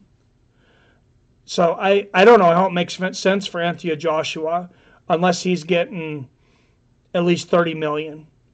And I don't know that the UFC is going to pay him that. Blades gets title shot after win over Overeem. Yeah, I think you're probably right, Cap. How do you think Khabib Ferguson plays out? I think Khabib most likely mauls Ferguson for 5 rounds and wins by decision. Ferguson, that's a long time for Ferguson to be able to put on a submission, though. And he could definitely get him in a submission. If he catches him in those first couple rounds, after that, as we know, the longer the fight goes on, the harder it is to get a lot of these submissions because when you get sweaty, you're not dry anymore. It's harder to hold some of these positions, the arm bars and things. Ferguson is very good at locking in a whole body submissions, though. So I don't know. Once you get those whole body submissions, it's harder to slip out. He's very good at blocking the hips. He could pull off a submission on Khabib, but yeah, I say Khabib wins dominating, but I don't think he finishes Ferguson. Austin Cook says not for MMA. I think it's boxing. Yeah, I don't know. That makes sense for Francis Ngannou. If I'm Francis Ngannou, I'm getting the hell away from the UFC as quick as possible. I'm not fighting Derek Lewis. I'm going out and boxing. I'm trying to fight Anthony Joshua or Deontay Wilder, the winner of that fight, or any other big name in heavyweight, and I'm cashing out, and I'm going to stop getting paid to get punched in the face. That's just me. Charles is so funny. Congrats on the interview. Well, thank you, Zoltan. I'm glad you know who he is. The dude he's funny as hell. He's got some stories that you guys are gonna. There is not another interview in MMA like Felony Charles Bennett, and I can say that with confidence of all the MMA interviews I've listened to. I don't care who it is, Connor, whoever you want to talk about. The reason this guy's probably not in the UFC is they can't handle him. They can't handle his mouth. They can't handle the things he says. He's definitely not PC. He's completely unedited, and he's just going to come through and smash tomorrow. I have a feeling he's just going to crush it. I'm sure he will probably be on some performance enhancers, but it'll be a good time. Tom Duffy and Ben Rothwell, where are they? Anyone know? Ben Rothwell is under suspension, I believe. I believe he got a year's suspension for PEDs. Todd Duffy, I don't know. I haven't heard that name in a while. I don't know. Jason says that's what the odds are on paper. So we'll see. Like I said, if I was Francis, I'd definitely go to boxing. But I think Khabib should finish him in the first 3 rounds. Ferguson has a huge cardio, and Khabib might get sloppy and open for triangle. It's possible. Like I said, that's a long time for Khabib to avoid those submissions. Talk to you soon, Dean. Love here, as always. Also, I'll get with you soon. Everyone knows how to beat Ngannou. Things don't look good for him. He was exposed. Yeah, that's why I'm saying go to boxing. Just train boxing, man. Pulse Reloaded, Ngannou should go to WWE. He'd definitely be an entertainment there as well. And I wouldn't blame him going there either. I don't blame anyone who leaves the UFC because they don't want to fight anymore, or MMA because they don't want to fight anymore. That's one thing I agree with Dana White on, is if you think you don't want to do this anymore, you shouldn't be doing this. Did you already pitch him the idea of doing Fight Companion with it? No, I haven't. I actually just thought of it today. I don't know why I thought about it right away. Jason, Ngannou would still beat most heavyweights even though he was exposed. He would beat a lot of them. There's a lot of old heavyweights out there right now. That's the thing. These guys, most of these guys have fought each other, so it only takes 1 or 2 wins to get back in the title picture. Especially if you haven't lost to Stipe, even if you lost to some of the other guys. Do we donate to you or Bennett, Baylife? You can donate to Bennett or me as well. If you donate to Bennett, I love the guy, but it's not going to go towards the pay-per-view. That's all I'm going to say there. I don't think it goes towards the pay-per-view if you donate to Bennett. But I'm definitely not going to discourage you from donating to him. He can use the help right now, and he's a great guy. Ngannou just needs to dedicate his time to take down defense and cardio. If he learns that, he is unstoppable. I don't think he's ever been 5 rounds. If he gets dehydrated, he gets into the 4th or 5th round. If he gets tired and sloppy, I mean, I got to say he's probably got the cardio, but he drops a lot of weight. His weight cut's better than it's been in the past, but he's still dropping a lot of weight. So I don't know. He could definitely get sloppy. Anyone see Tony kicking steel pipe? What the F? No, I didn't. I will have to look that up. Ngannou will be champ before he retires, guaranteed, says Cab. I don't know. Ngannou needs to train with AKA. That would be a good. It depends on if he wants to. If he's got the heart and discipline, and he's willing to address the holes in his game. But I don't know if he's willing to put in the time in wrestling. We'll see. Ngannou would beat 75% of heavyweights, says Zoltan. I agree with that, just not wrestlers with decent counter-striking. Not Lewis. I think Derek Lewis beats him. I picked Derek Lewis in that fight, honestly. Ngannou loses to Blades for sure. 100% agree with that. Ngannou needs to go to Cuba with Yoel Romero. Yeah, I was surprised to see that in the Yoel Romero podcast on Joe Rogan that Yoel's still going back to Cuba for his camps. It's just better over there. I guess he thinks it is. And there's just a ton of killers over there. Ngannou needs to go to Cuba with Yoel Romero for sure. Ngannou beats Blades already. Beat Blades already. I forgot about that. You're right. How did that happen? Maybe Stipe is just that. Stipe is very good. Stipe is very good. One thing I will say about Francis Ngannou is I was surprised how many times he got up. For that big of a guy in a 5-round fight, I was surprised how many times he was able to get back up. And I thought he actually showed a lot of heart. Wasn't a steel pipe, was a rubber pipe with steel braiding. Says so. Oh, jeez. Cap, the thing is, Stipe still couldn't finish Ngannou. Ngannou showed that he has a great chin and plenty of heart. If he gets takedown defense and cardio, it's over. Yep. Yeah. I agree with you. Yeah, if he gets takedown defense and cardio, he is a tough son of a bitch. And if Stipe couldn't knock him out, I don't know. Derek Lewis hits hard. Derek Lewis hits very hard, though. He better stay away from Ngannou for the first 2 rounds. He better not get in a firefight with him. I will say that. Push him up against the cage. Dirty boxing, elbows, knees, takedowns if you can get them. I still don't think Ngannou is an easy takedown. Stipe is just a great wrestler. I don't think he's an easy takedown. Derek Lewis is a good wrestler. So Bisping versus Masvidal. Who wins Bisping? Masvidal. Bisping's done. Why do you think Stipe kept looking at the clock during that Ngannou fight? Do you think he was tired? I'm sure he was a little tired. I'm sure he was scared for pretty much the entire fight.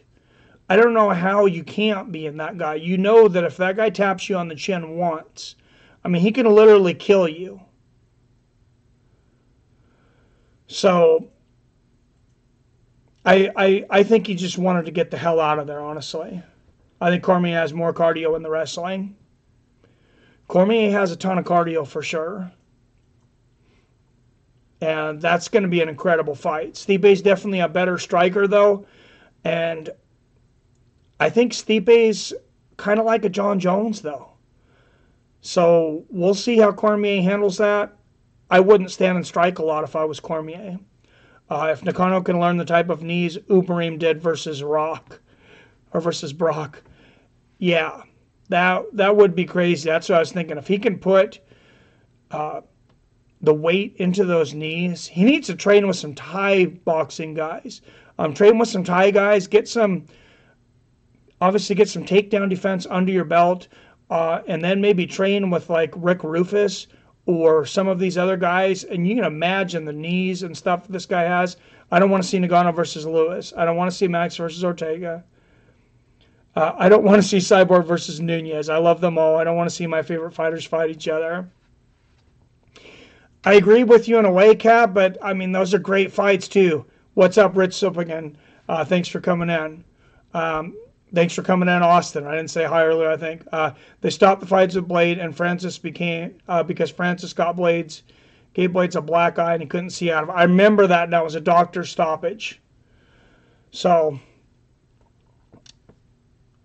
maybe Curtis wins the rematch. If Stipe has good submission skills, he would have rear naked choked Ngannou in that fight easily. Neck was exposed. DC would have taken that. Quite possibly. I was surprised that Stipe wasn't able to end the fight. I think that's kind of a mix of Stipe not being able to end it and Ngannou just being tough as hell. And he's strong as hell.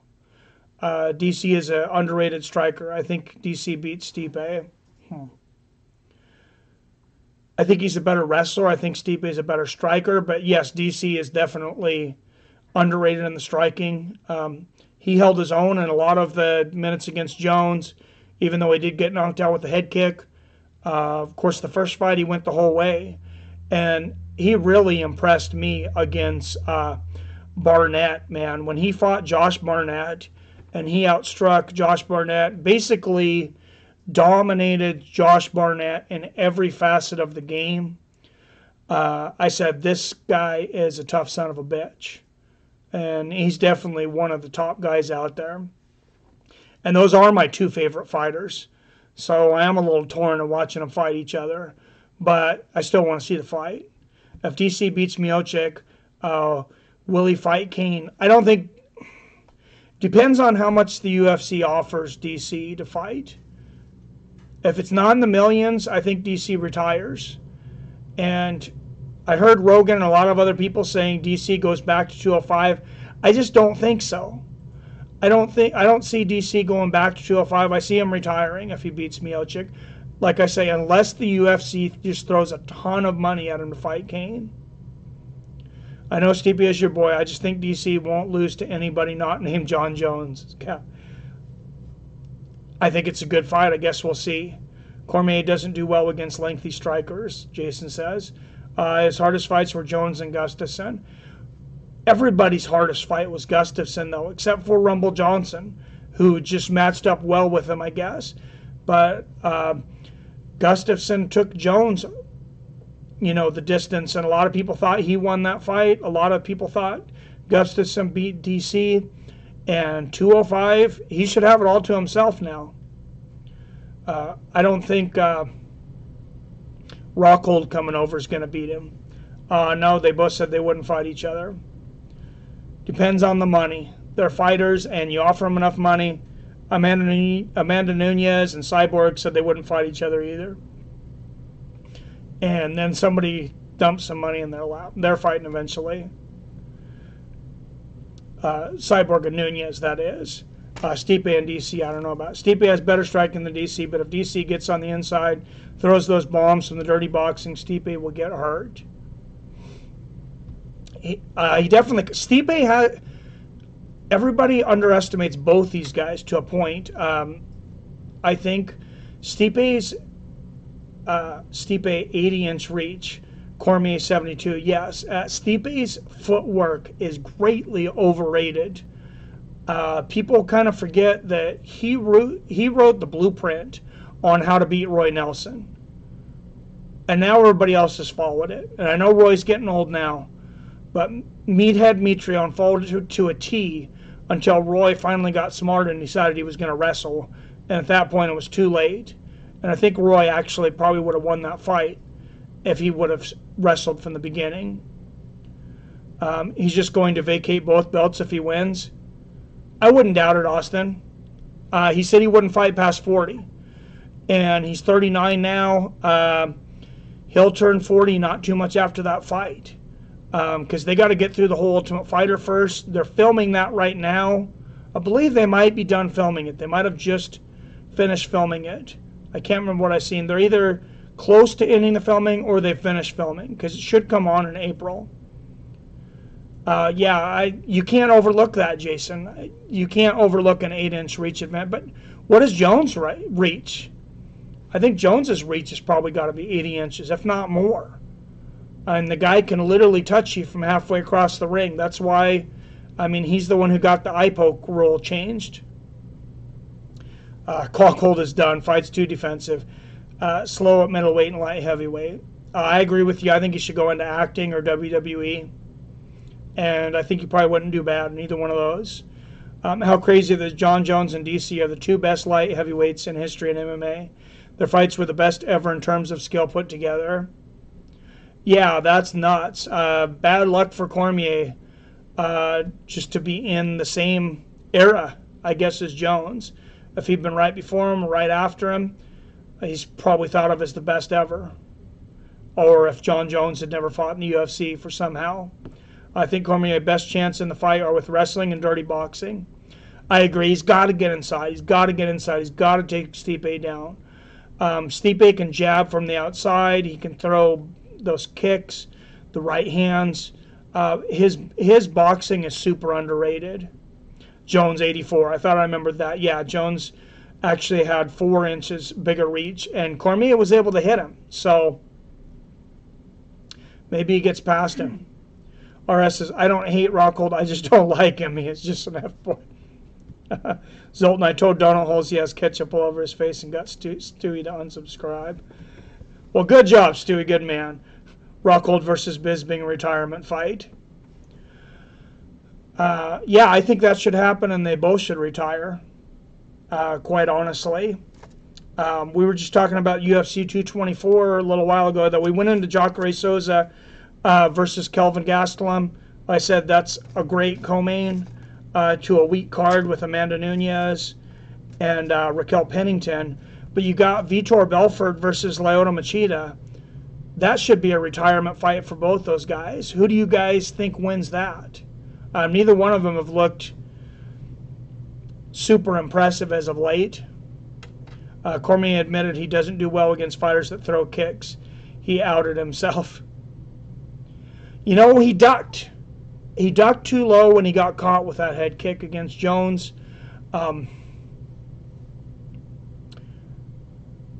don't know. I'm sure, obviously, he's going to be training against it. That fight could end in so many ways, and it could go to a decision. Let them juice like the old days, RS says. And they are in Ryzen, and my guest tomorrow, Charles Felony Bennett's going to talk a little bit about that, and we'll talk about it a little bit more during the interview tomorrow. But he also needs some help, some people that can throw some things out on Twitter, or anybody that has connections with visas in China or Japan. Felony's been fighting over there for years. After his felony, actually, he was fighting over there, and now he was set up for a fight. He had it booked, and all of a sudden they pulled his visa and they won't let him into China or Japan. So I don't know if anybody knows anyone with connections that high level, but that guy deserves to be able to fight for a paycheck. And he's huge in Japan. They love him there. Stipe won't throw high kicks, so it won't be a problem. Yeah, I haven't seen him do it well in the past. So at 40 years old, bad habits are harder to break. Oh, for sure. Stipe's game plans are just as good as his MMA skills. Both those guys are very, very good game planners, though. I mean, listen to Daniel Cormier. His breakdown when he's commentating, he's the most educated commentator they have out there right now. Even better than Rogan. Even though maybe I like listening to Rogan better. I don't know. I like listening to both of them. But DC's top notch in the booth. Definitely knows his stuff. Stipe's game plans are just as good as his MMA skills. And I said DC's are great too. If Bennett was on the juice, it's a low quality juice. He was a skinny guy. Yeah, no, I'm not saying he was on the juice, but I'm saying he knows a lot about that world because he was over there in Japan and China. He's got a story I'm sure I'm going to get to from last year when he was in Thailand, and it's going to blow your guys' freaking mind. Please don't look ahead to any other interviews. I want that one to be live and get your guys' reaction, but it's some crazy shit. For sure. If Stipe loses, I will be shocked, Jason says. If DC loses, I will be shocked. Dom Cruz is best commentator, Zoltan says. Dominic Cruz is a great commentator. He's a bit too dry for me. The only thing I'd like to see is I just like DC's emotion better. When you come out there and yell, Thug Rose, Thug Rose. Dominic Cruz, maybe more technical, but you got to be entertaining at the same time, like a Joe Rogan. Jason, the only way we can compare the two or when they fought Roy Nelson and Stipe was more dominant. Yeah, I don't know. He had a great game plan for Roy Nelson, but that doesn't mean that he wins. MMA math doesn't work like that. Mike, Dom Cruz, best technical commentator. Okay. Yeah, he might. Yeah, you're right. He might be the best technical commentator. For some reason, I'm not a big Dominic Cruz fan. He just comes across, maybe I'm just not from that world, but he just comes across as kind of a little entitled brat to me. Stipe versus DC outcome will be about the wrestling. Well, if it's about the wrestling, DC's a better wrestler. So I think DC would win it at that point. But what haven't we hit? UFC 22, Mackenzie Dern comes back against Amanda Cooper. And like I said, I haven't heard anybody's thoughts on Vitor Belfort versus Lyoto Machida. Does anybody care about that fight? Better ask Tricia Stratus or Holly Holmes. Holly Holm. She's getting older, though. Does anybody even want to see Vitor and Machida fight, or we just want him to retire? Machida will win. I hope he wins. It's getting really hard to fight or to like Vitor lately.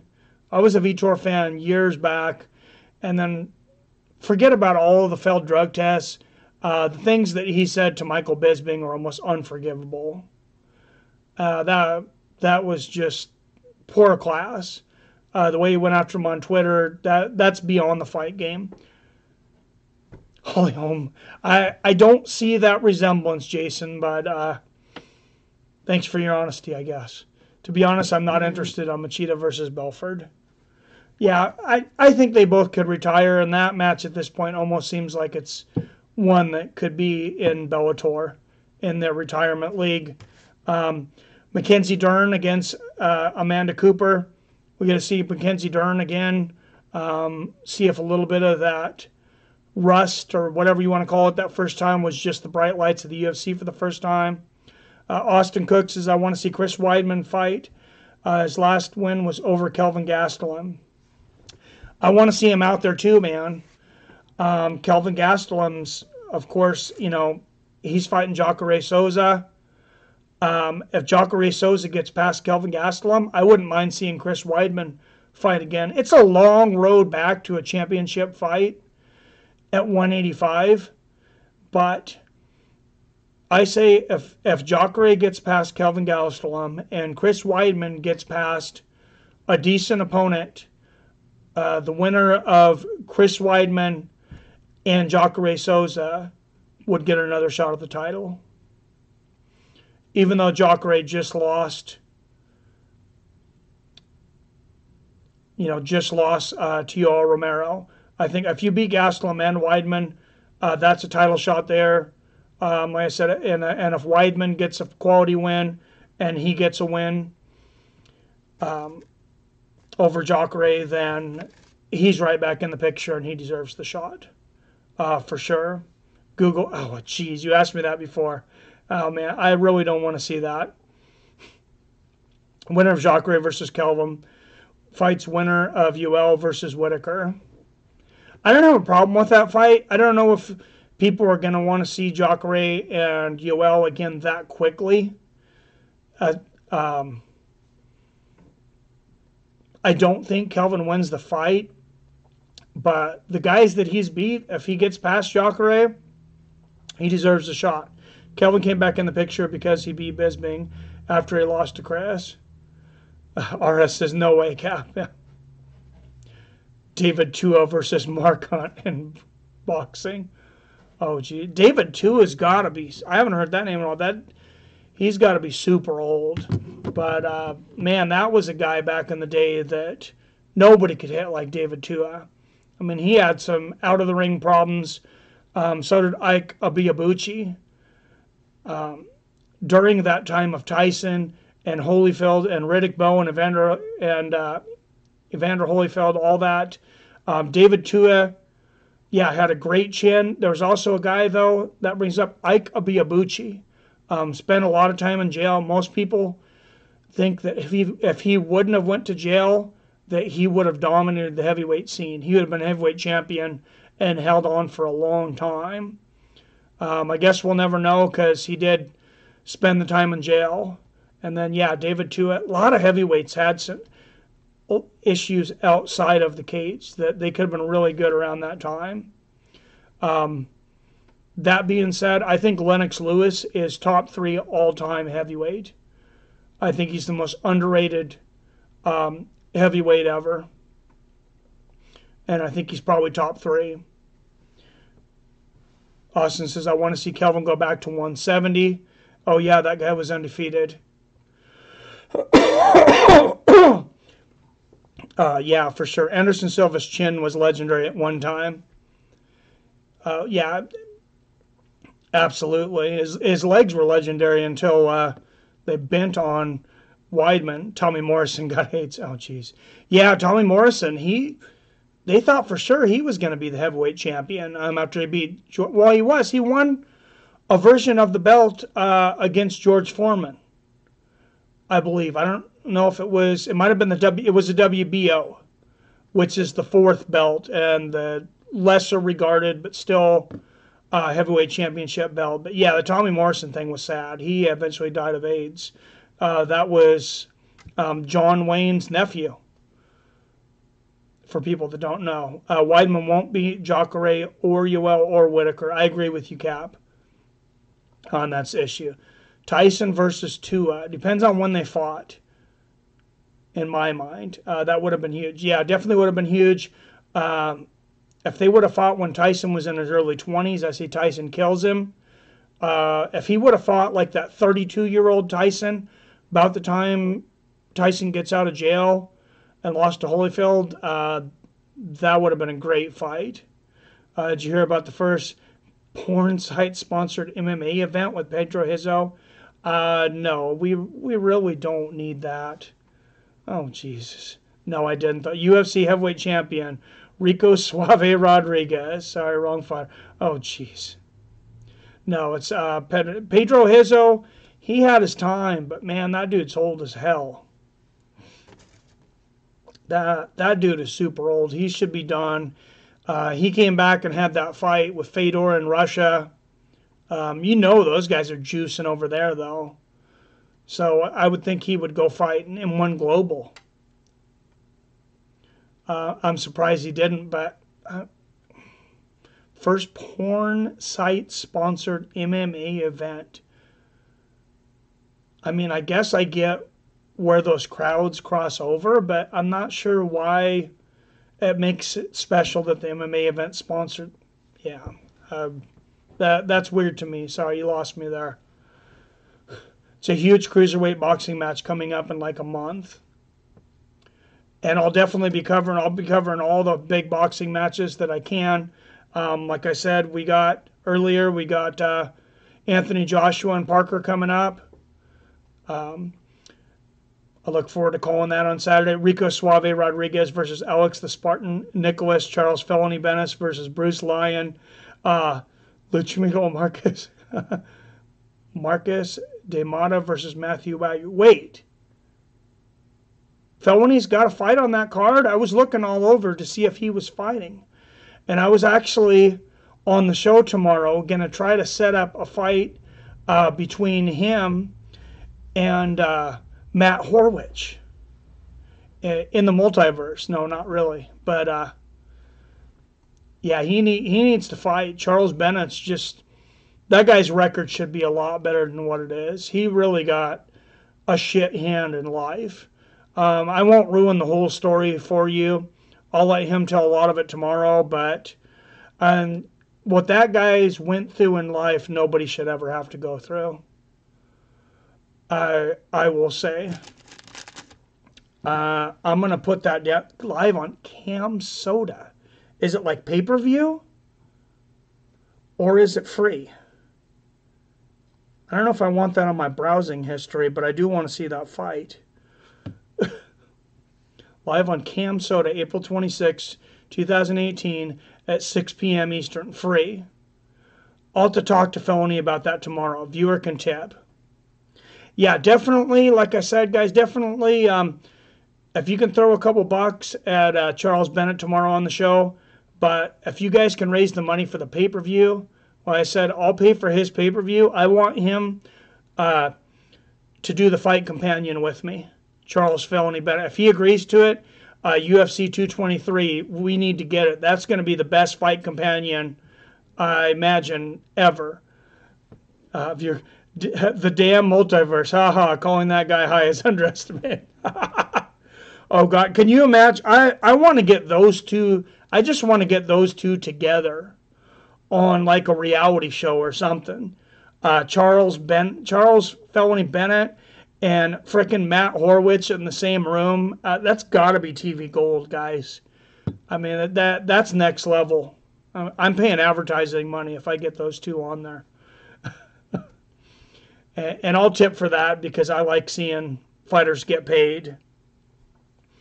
But we'll do something. We'll do something. If anything, I'm sure I'll do something for Bennett for giving us our time right now. No fighter that came up the way he did and helped the sport grow should be struggling. And I'm just sick of it. But I'll win with that. But please, please, guys, tune in tomorrow at 5 p.m. Pacific. I really appreciate these guys coming on when I have a guest, so I really appreciate it if everybody can show up for it. Matt is still working on the MMA gym in a farm in a comic store. If you guys have not watched the Matt Horwich interview before tomorrow, please watch my interview with Matt Horwich. RS says you should be high for it. I don't know that I can disagree with them, but you will be entertained. If DC wins and vacates both belts, they should do a heavy and lightweight Grand Prix tournament like Bellator. I agree, Austin. Dana says he doesn't like tournaments, but maybe he'll change his mind. God, I would love to see that, though. God, and both of them, heavyweight and light heavyweight, how freaking awesome would that be? I don't know if you surround that around like some kind of Ultimate Fighter thing, but you got to make some kind of year-long event out of that. And that is gold. And every one of those pay-per-views sells over 1 million probably if you have good matchups. If they can't promote that correctly, they shouldn't be in the promotion business. And like I said before, sometimes I'm not so sure they should be. But and then make the Bellator champion, a.k.a. Ryan Bader, fight the UFC champion. Oh, geez, great idea. Yeah, I would love to see it. We'll need to get on Dana and get on his Twitter, let people know. They need to have the poll on UFC. Maybe we'll have a big poll on here if that happens, and we can get some numbers sent over to the UFC or some people that know that. I'd like to see a Bellator versus UFC card. Jason says, I don't know that they have enough. Do they have enough talent to even make a card? Obviously, you got Musasi. You got Bader. I mean, outside of the heavyweight division and Musasi, I'm not sure what else you got there, though.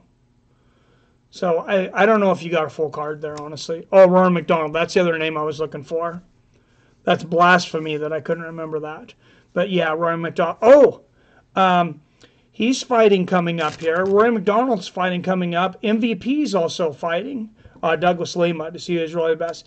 So I'd love to see MVP. Paul Daly is fighting John Fitch at Bellator 200, which what a welcoming for John Fitch. Welcome to retirement. Paul Daly is going to blast him. And then MVP's on that card. And I think that's a setup for the MVP Paul Daly fight. Both of them say they want to fight each other, and the other one says they don't want to fight each other. There's been a bunch of talk from the promotion and everybody back and forth about what's going on with that. But that fight's definitely coming. Paul Daly and Michael Venom Page, I think they both get past their opponents. Cap says, you see the FS1 segment last night called Champions Only with T. Wood, Max, and DC? It's on YouTube. I seen it come up on my YouTube feed. I haven't watched it yet. Bellator is getting stronger. It is, for sure. I'm going to watch that. I'm going to watch that too. Actually, I'm going to go watch that right now. So I'm going to go ahead and sign off right now. Please come back tomorrow at 5 p.m. Do not forget, 5 p.m. Pacific. I don't care if you have to call in sick from work. Seriously. I want you guys there for this guy. Come with your questions. He can be a bit skittish. I could piss him off and he could leave, but maybe we'll chance that. He has in the past. I don't want him to leave, but either way, it's going to be fun, man. Have a great night, guys, and I'll see you tomorrow at 5. You sure as shit better be there.